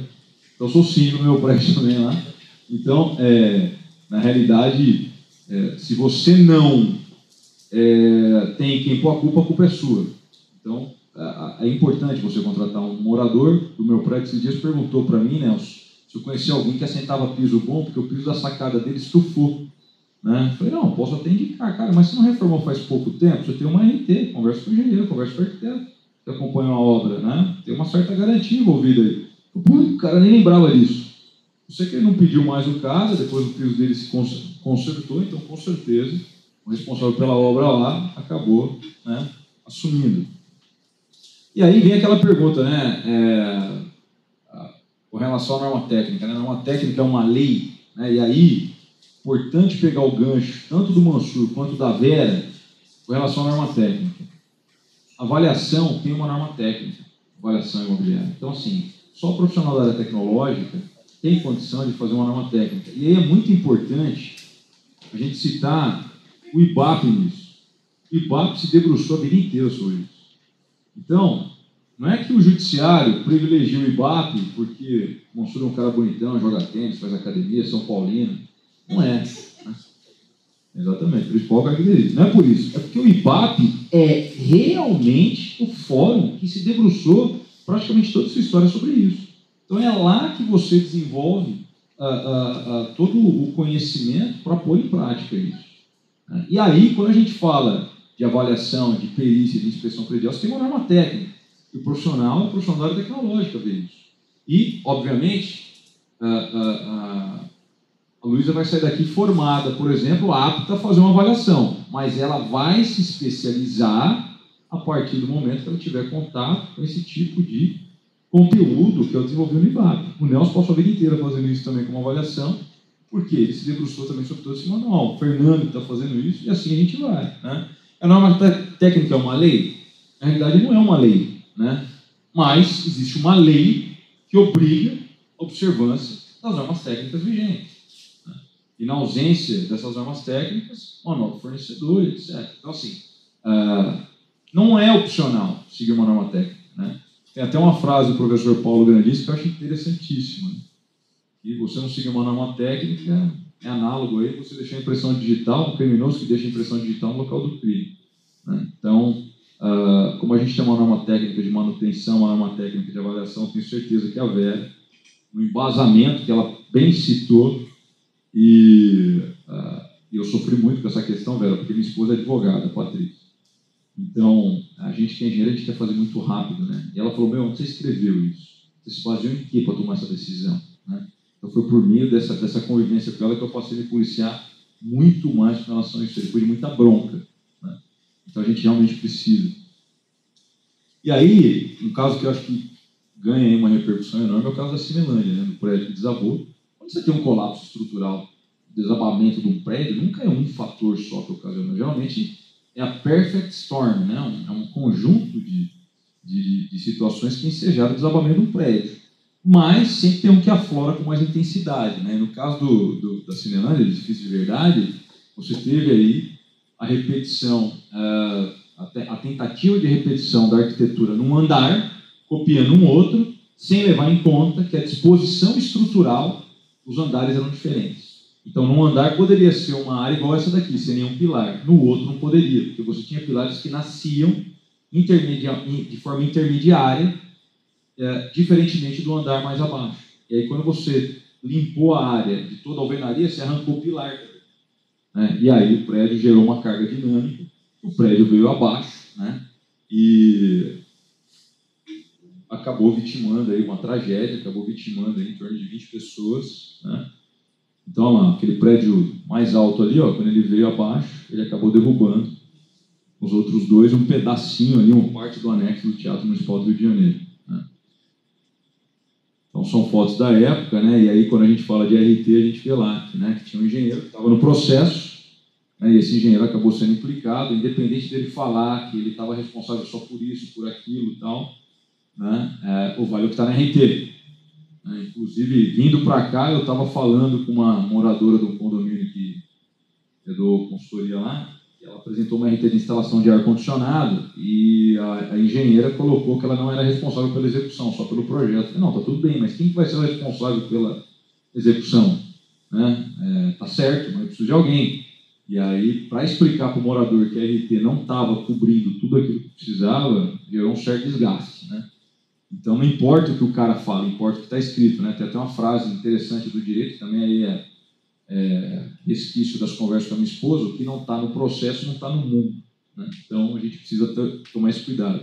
E aí, uma notícia recente, né, de fevereiro de 2024 agora, que a empresa foi condenada, né? Ou seja, a conta demora, mas chega, né? Demora, mas chega. E aí a gente tem algumas situações que envolvem aí a necessidade da presença do profissional habilitado, né? Então, por exemplo, no meu prédio, quando tem vistoria do Corpo de Bombeiro, Pinhal, eu peço para tirar até o chinelo que fica na frente da porta, né? Porque se o bombeiro chegar lá e pegar na rota de fuga chinelo, ele derruba. Agora você imagina um bombeiro chegando num prédio e vendo isso aí, ó. Vai ficar super feliz, né? A VCD vai sair fácil, né? Entulho também, né? Descargas. Então, assim, tem que ter um profissional habilitado, né? Porque quando você tem um problema, uma patologia estrutural, geralmente o prejuízo é grande, né? Sem contar a questão de desvalorização do imóvel, é o caso de São Sebastião, da Praia Grande, que a gente está vendo agora, né? Alguém compraria um apartamento hoje pelo valor, nem que seja o valor venal, alguém confia em comprar um apartamento ali, por mais que, né, você tenha a questão, o impacto visual daquilo, né? E antigamente, sem internet, era fácil esquecer das coisas, né? Hoje você dá um Google, acabou, né? Você puxa toda a capivara do empreendimento ali. Esse caso aí foi interessante também. Esse caso aí, o cidadão decidiu instalar uma jacuzzi na sacada, né? Então, assim, e aí, né, obviamente a sacada não foi feita para isso. No meu prédio, quando a gente estava quando eu mudei para lá, na primeira assembleia, um dos itens a ser discutido é o fechamento de sacada, né? Uma sacada um pouco extensa, eu fiz uma conta rápida no dia da assembleia, multipliquei Peguei toda a sacada, a área de sacada, toda ela, todos os andares com sacada, toda a sacada fechada por um lado dava uma sobrecarga de 10 toneladas na fundação. Né? Então, assim, vamos questionar a construtora para perguntar se pode. A construtora, ok, falou que pode, a gente fecha. Né? Então, tem que tomar certos cuidados. Isso é interessante, o pilar atrapalhava a manobra. Né? Aí o que você faz? Forte o pilar, né? Tranquilo. Né? E aí é importante para a gente o seguinte, veja, o síndico, ele não é obrigado a saber disso, principalmente quando o síndico é de outra área, um síndico advogado, um síndico médico, um síndico pedreiro, padeiro, seja lá o que for. Ele não é obrigado a saber disso. Então, todo síndico tem que ter do lado dele um profissional habilitado para poder fazer análise crítica dessa documentação que chega para ele. Né? No meu prédio, quando eu fui pintar, por exemplo, além da construtora, eu pedi para contratar um profissional, uma empresa, para fazer a avaliação daquilo que a construtora está fazendo. Né? E quando eu fui passar isso na assembleia, ela tem que ser assembleia mesmo, viu, moço? Não pode ser encontro, tem que ser assembleia mesmo. Assembleia condomínio. E lá na assembleia, quando eu fui passar isso, perguntaram, mas precisa contratar essa outra empresa? Eu falei, não precisa. Alguém se habilita aqui para fazer a verificação para mim? Me dá uma RT, uma RRT de conformidade, da aderência daquilo que está sendo executado com aquilo que está no contrato. Se alguém me der esse papel, a gente não contrata ninguém. Mas tem que ser alguém que seja técnico. Eu não farei isso, porque eu sou síndico, não sou funcionário aqui. Aí ninguém levantou a mão, tá vendo? Por isso que preciso contratar a empresa. Né? Com RT disso, de tudo aquilo que ela está liberando. E é isso, gente, eu queria falar para vocês um pouco. A questão da necessidade da responsabilidade técnica, sem querer me alongar demais aqui. Obrigado, Pinhão. Bom, agora vamos às perguntas aí. Quem quer fazer alguma pergunta para o engenheiro Mansur, engenheiro Vera, ou Johnny? Bom, Mansur, eu fui 18 anos da Justiça do Trabalho. Mas não é isso. É que a gente vê muito o IBAP falando mais referente à parte de engenharia civil e engenharia arquitetura, sou engenheiro eletricista. Então, hoje em dia, como na maioria das indústrias, não tem mais manutenção, não tem mais os departamentos técnicos, tem engenheiro. Eu estou com a taxa aí para fazer o orçamento do lado para a raio deles lá, faz 7 anos que eles não fazem nem nada. Por quê? Não tinha ninguém de área técnica lá para fazer isso aí. Então, eles, agora saiu uma pessoa que tem um cara de nível técnico me chamaram para orçar. Por quê? Não toma conta, não sabe. Não sabe. Então, hoje em dia, na maior parte das indústrias, não é de hoje em dia, já vem há um bom tempo, que eu falo que já vem do plano Collor, há 31 anos atrás. E quando ele fez a abertura dele, lá com o nome dele, a maior parte das indústrias mandou todo o pessoal embora. Eu fui um deles. Então, o que aconteceu? Nas indústrias não tem mais ninguém. Então, não tem quem faça. Por isso que o nosso polo industrial caiu para 40% do que era antes. Sucateou. Então, não tem ninguém fazendo nada. É isso que está acontecendo normalmente. Uma boa observação. Desculpa, seu nome? O engenheiro eletricista Hamilton. Hamilton, uma boa observação, vou ficar aqui para o pessoal que está online ver, né? A gente, de fato, tem muitos cursos voltados para engenharia civil, para arquitetura, alguma coisa na área ambiental. Eu, quando eu fui diretor cultural do IBAP, que é o responsável pelos cursos, eu tentei, na época, lançar alguns cursos mais específicos para mecânicos, para eletricistas, e acabou não tendo quórum. Espero que ações como essa, que divulguem mais o IBAP, a gente possa criar um quórum. A gente tem na nossa diretoria o engenheiro Sérgio Levin, que é um engenheiro eletricista. A gente tem uma cartilha, né, publicada sobre inspeção em instalações elétricas. O engenheiro eletricista é muito importante também numa inspeção predial, né, nessa parte elétrica. A inspeção predial ela é multidisciplinar, a gente precisa dos mecânicos, inspeção em ar-condicionado. Então, a engenharia ela nunca anda sozinha, né? A gente costuma falar, a Vera frisou bem na palestra dela, eu também comentei na minha, que a gente precisa o engenheiro civil, ele vai fazer uma perícia, eu muitas vezes preciso de um ambiental, uma avaliação. Quando a gente vai fazer também uma perícia mais tecnológica, a gente precisa dos calculistas, dos eletricistas. Então, às vezes, o perito ele é o coordenador da perícia, né? Então, essas outras atividades elas são muito bem-vindas no IBAP. Às vezes eu escuto esse tipo de comentário, eu concordo, só que a gente às vezes tenta fazer algumas ações, né? E a gente precisa ter esse quórum dos engenheiros dessas outras áreas a gente pode até criar um grupo de trabalho, de estudo dessas outras engenharias, perícias ligadas a outra atividade. Por causa disso, como a maior parte das indústrias não tem mais ninguém, departamento técnico não tem nada, eu vi nesse nicho que se abriu, porque está acontecendo muitos processos, abrindo muitos processos. Não chegou muito a pedir peritos. Então, abriu muitos processos e não tem ninguém. Tanto é que o novo Código Penal do Processo Civil de 2015 a 2016 levou a contar. Agora, perito pode ser técnico. Sim. Antigamente era só engenheiro que tivesse no escuro para poder ser perito. Agora, pelo Código de 2015, o técnico está podendo fazer. A gente, só que não tem. O IBAP São Paulo, ele é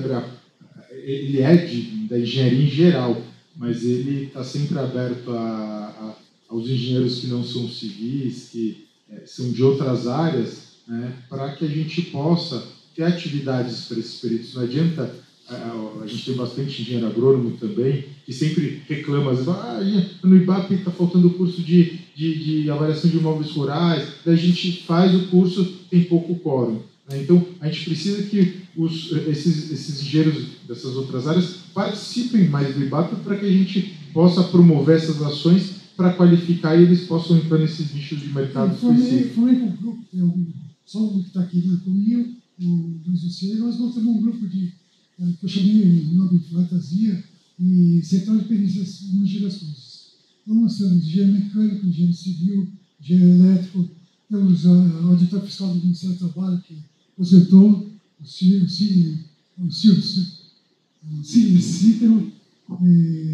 Santos.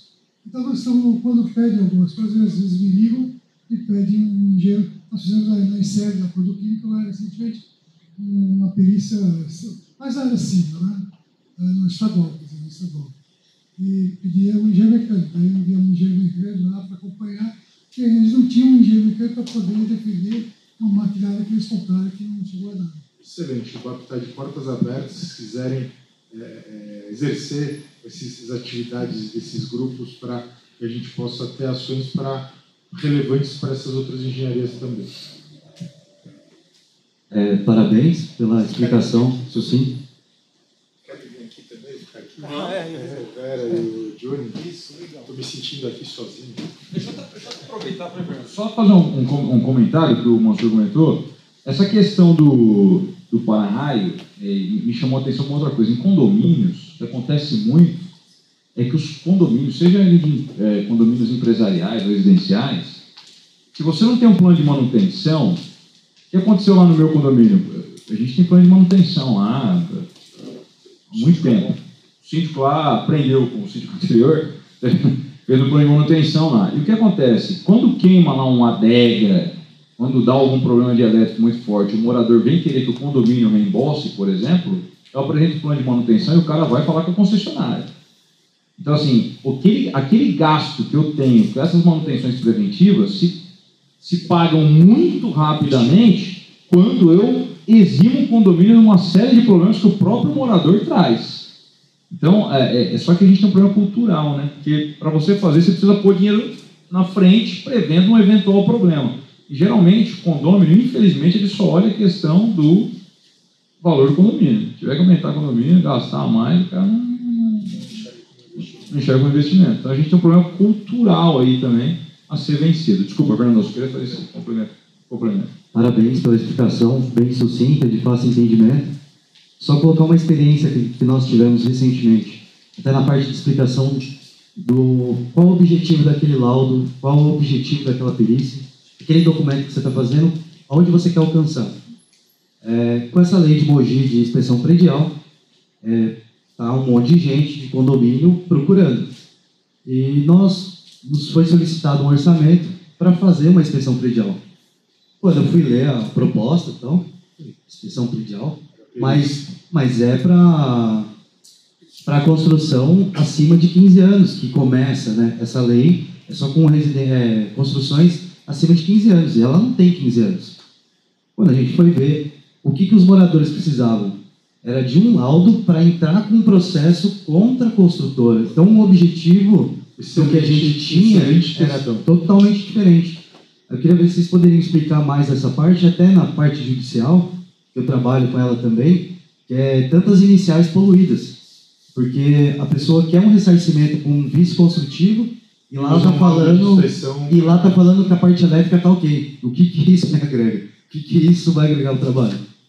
Eu vou até passar a palavra para a Vera, mas antes de passar a palavra para a Vera, ela colocou bem na apresentação dela, né? Ela mostrou uma perícia e chegou no final e apresentou a norma de inspeção predial e falou, olha, isso aqui é uma inspeção predial. Inspeção predial não é perícia, são coisas distintas, são atividades distintas, né? Tanto que tem normas diferentes e ainda existe uma confusão no mercado muito grande em relação à atividade de perícia e à atividade da inspeção predial. A gente vê, às vezes, o pessoal utilizando esses laudos de inspeção para entrar numa alguma inicial, ou, às vezes, fazendo uma perícia achando que está fazendo uma inspeção, né, que são coisas totalmente distintas, né? Então, isso, o IBAP sempre levanta essa bandeira, até durante as discussões da norma de perícia, a gente acabou discutindo tecnicamente no bom sentido com alguns profissionais para que eles entendam a diferença das atividades. Isso foi muito bem frisado pelo nosso colega, o engenheiro Fernando, e essa é a bandeira do IBAP. Você já está levantando a bandeira do IBAP, que perícia é uma coisa, inspeção predial é outra. Daí a Vera pode complementar aqui, por favor. Essa é uma dúvida muito comum. A perícia, você divide em duas fases, né? Você tem a perícia quando a obra tem menos que 5 anos, né? E tem alguns casos que você já passou dos 5 anos, mas com a norma de garantia, dependendo do sistema construtivo, ele vai além daqueles 5 anos. Então, é muito importante e a inspeção predial, que não tem nada a ver com a perícia, é como se fosse um trabalho de avaliação de desempenho da sua manutenção, né? Que é o caso daquele exemplo que eu dei, né? Por que não está fazendo a manutenção? No que implicou? Implicou até num dano, num colapso parcial, né? Então, são situações diferentes e muitas vezes você precisa de mesmo o advogado, às vezes ele não sabe essa diferença, só se ele for muito, né, específico daquela área. Então, você tem que fazer aquela análise. O que eles estão reclamando? Que tipo de dano é? Que tipo de anomalia que é? É uma construção ainda no prazo de 5 anos? Não é. Ela passou. Mas é um problema na estrutura. A estrutura não é para durar só 5 anos. Então, vamos analisar isso.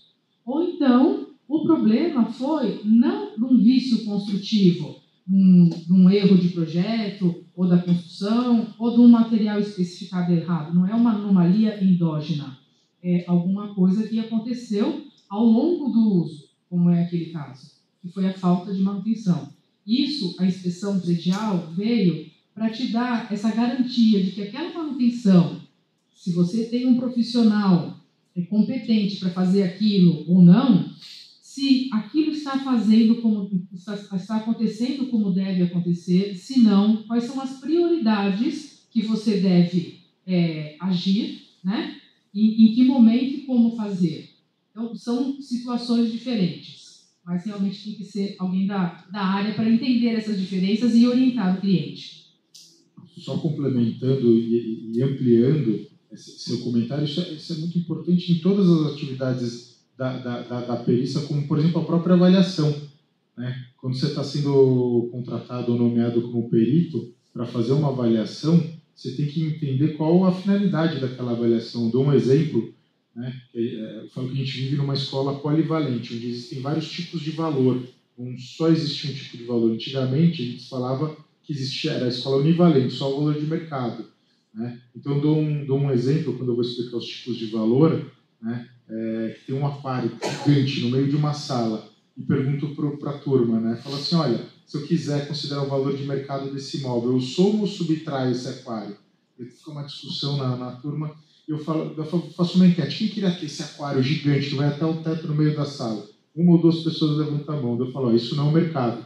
Então, ou eu subtraria o dano para retirar esse aquário, mas a maioria não iria considerar esse aquário no valor de mercado, né? Mas se você for fazer uma avaliação por uma desapropriação do imóvel, daí você tem que considerar o valor de indenização. São conceitos diferentes. Por isso que a finalidade é importante em todas as áreas de avaliação, perícia e inspeção.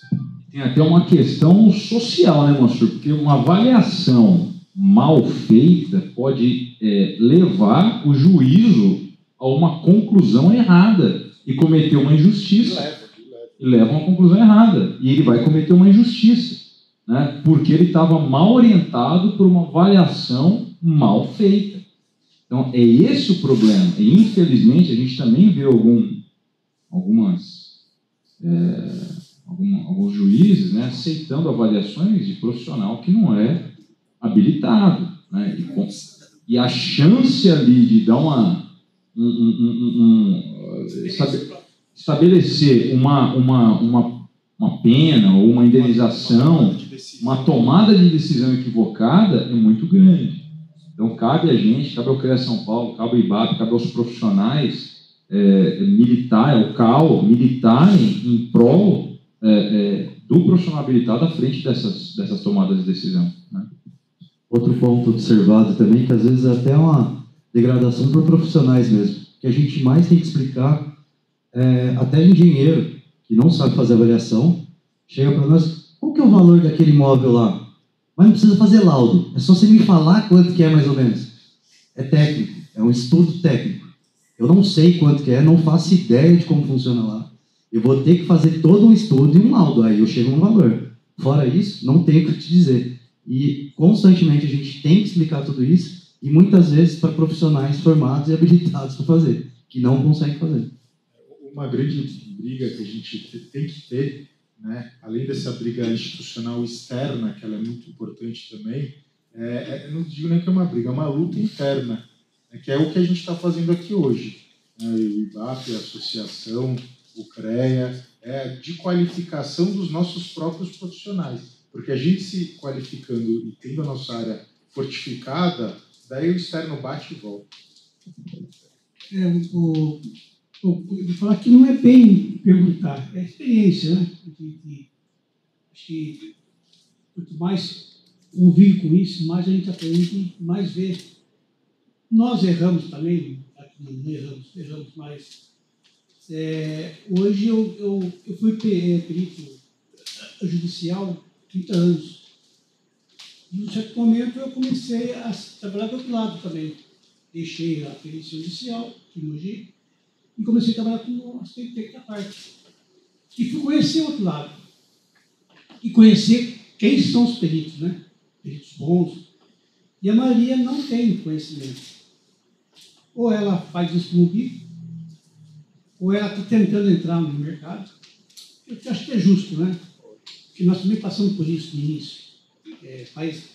Eu vejo um erro, um exemplo. No caso, não vou falar de avaliação, como já falamos muito de anomalias construtivas, vamos falar de avaliação.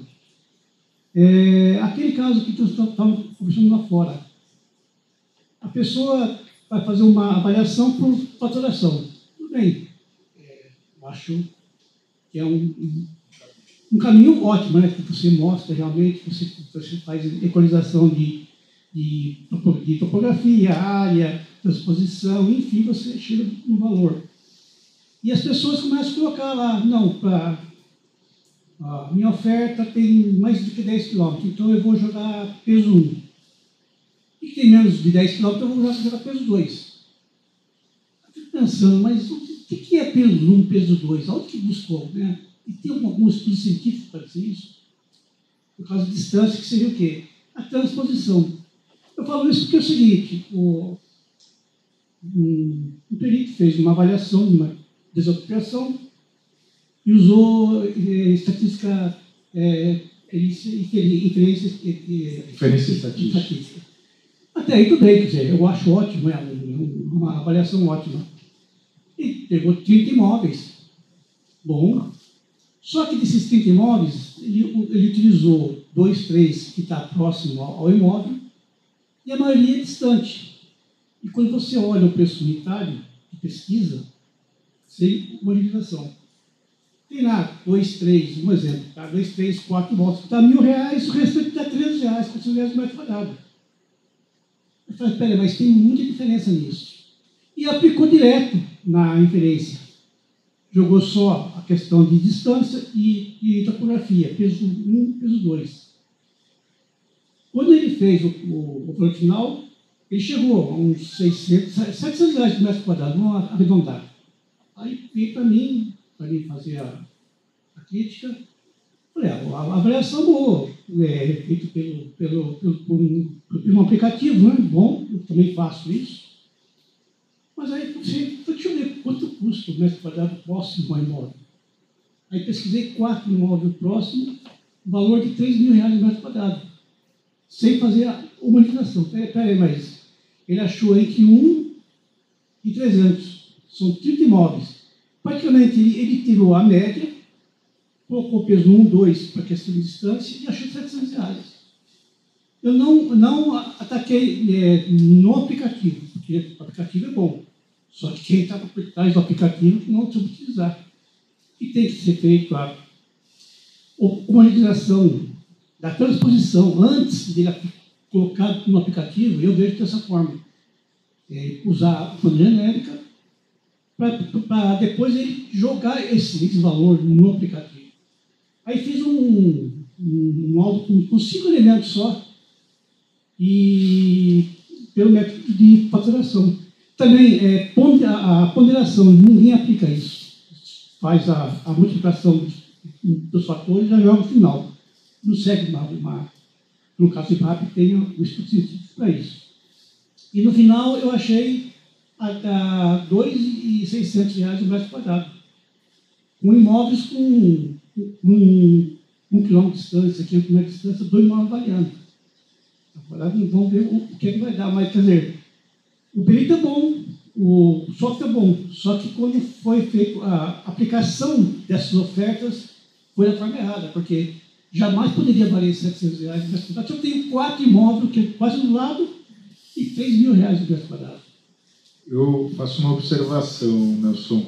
Eu acho que o problema não é nenhuma metodologia nem a outra. Nesse caso, foi a falta desse profissional ter investigado o mercado. Ele participou da mesma dificuldade que você. Se ele coletasse essas informações que você coletou e ele não coletou, na hora que ele fosse classificar a variável de localização, esses imóveis iam ter uma localização próxima ao imóvel que estava avaliando, e ele ia utilizar na inferência estatística uma variável explicativa para explicar essa questão, e nas contas, se ele fizesse uma conta certa, provavelmente ele ia chegar num valor semelhante. Então, ou por uma metodologia ou pela outra, né, no caso não é nenhuma metodologia, porque a metodologia em ambas é o comparativo, mas ou por um tratamento de dados ou por outro tratamento, ele deveria chegar em um número próximo ao seu, né, porque você tinha 4, 5 dados lá com as mesmas características, chegou em 2.600. Né? Se ele fizesse, achasse esses dados de mercado, se esforçasse mais na pesquisa, ele iria usar o tratamento científico, a inferência estatística, em um valor similar ao seu. Lembrando que eu sempre falo quando os alunos vão ter uma aula de inferência, antes de calcular a inferência estatística, faça uma interpretação dos dados. Eu brinco isso aí na Biasi, que é a professora de inferência, fica brava comigo. Faça uma inferência mental antes da estatística, para você interpretar os dados antes de chegar no resultado estatístico e às vezes não entender o mercado. E só para comentar, isso deu uma diferença no final grande. A indenização que a gente achou de 1,5 milhão foi para 5 milhões. Quer dizer, é muito grande a diferença. O valor nominal foi imóvel. Não pode ter preguiça, né, Mansur? Não pode ter preguiça. Uma vez eu estava conversando com um cara que presidente de uma comissão de licitação do município, que ele estava reclamando, pô, as empresas chegam aqui, dão 40% de desconto na planilha e tal, não sei o quê. Eu falei para ele, pô, assim, uma sugestão que eu dou é pegar essa planilha e pedir para a empresa apresentar a composição unitária, né? Abrir os preços, né? Quanto que é o metro cúbico de concreto, né? A hora de todos os itens. Ele falou, pô, mas quem vai olhar isso? Sabe quantos funcionários eu tenho? Quem que vai fazer essa análise? Né? Eu falei, aí realmente não tem jeito para trabalhar, enfim. Boa noite. Eu tenho uma pergunta que ela envolve o âmbito profissional e institucional. A pergunta é, como que se lida com a questão patrimonial, imóveis patrimoniais? Como que vocês já lidaram com esse tipo de imóvel e como que o IBAP, em questão institucional, lida com o patrimônio histórico cultural? Excelente pergunta, né?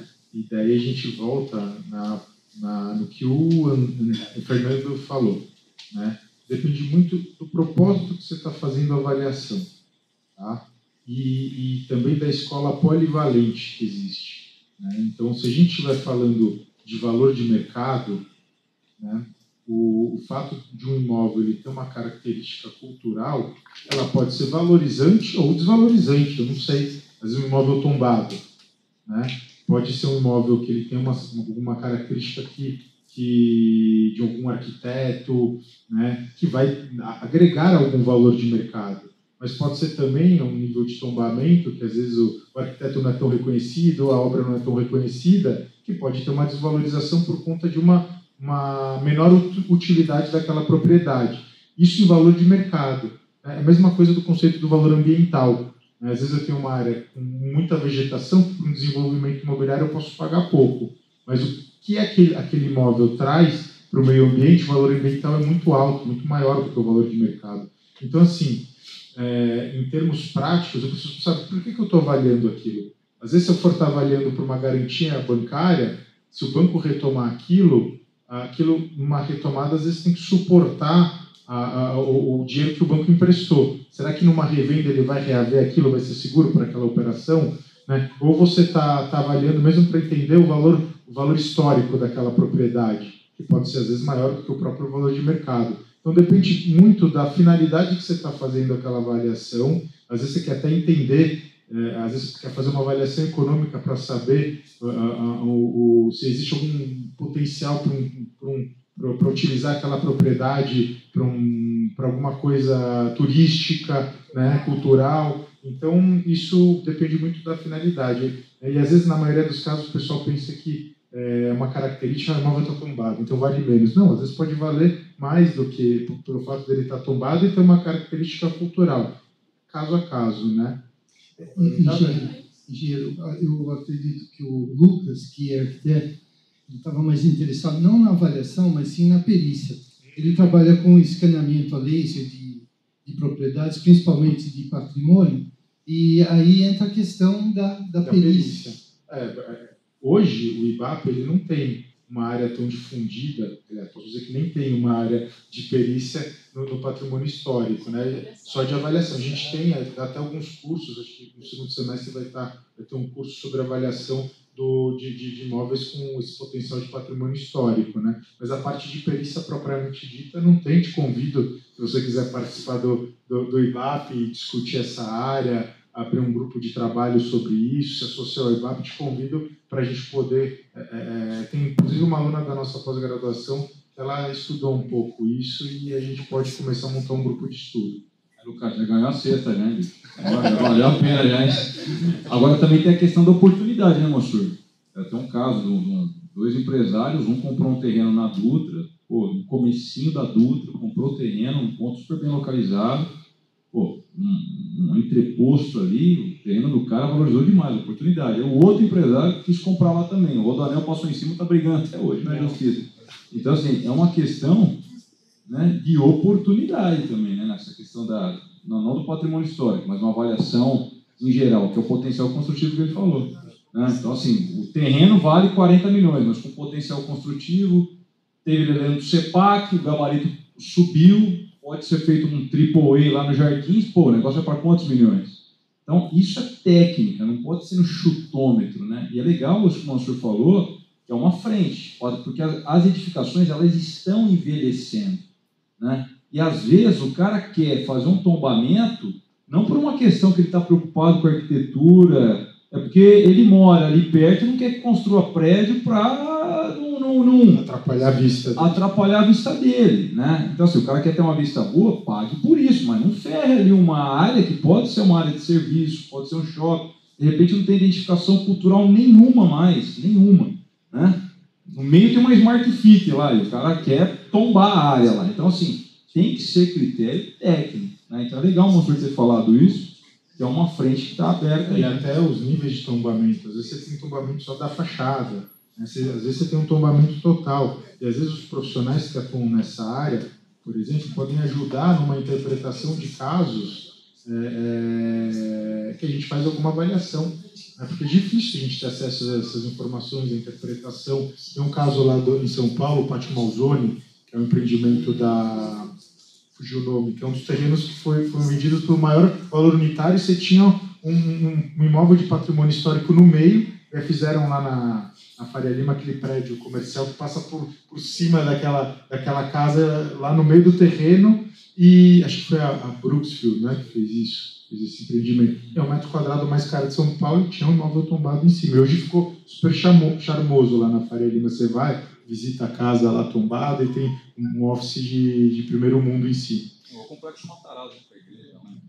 Olha, nós vamos encerrando. Eu gostaria de chamar o presidente Miguel para as palavras finais. O Ada Johnny foi bom, né? A gente está encerrando aqui, Pedro, né? Mas você vê, excelente. Quanta informação, quanta informação técnica e importante em tão curto período de tempo. Né? Deixar latente a importância de mais do que a habilitação é a capacitação, né? Você está capacitado para fazer aquilo. E daí também a gente percebe a importância, o valor desse termo de cooperação para os profissionais da cidade, para os associados, que agora vão poder contar com o IBAP, com toda essa capacidade técnica, essa expertise daqui de Mogi. Pode contar com a associação, não só no que nos cabe no termo de cooperação, mas qualquer outra possibilidade que a gente possa auxiliar, que a gente possa colaborar, pode contar com a associação de Mogi. E vamos prosseguir agora, mais ainda um conselheiro aqui, por gentileza. Muito obrigado, viu? Muito obrigado. Vamos fazer uma foto todo mundo junto, aqui. O pessoal puder vir aqui, a galera da palestra lá em cima. Por favor, então, né? Ô, Johnny, me pegaram aqui hoje de mestre.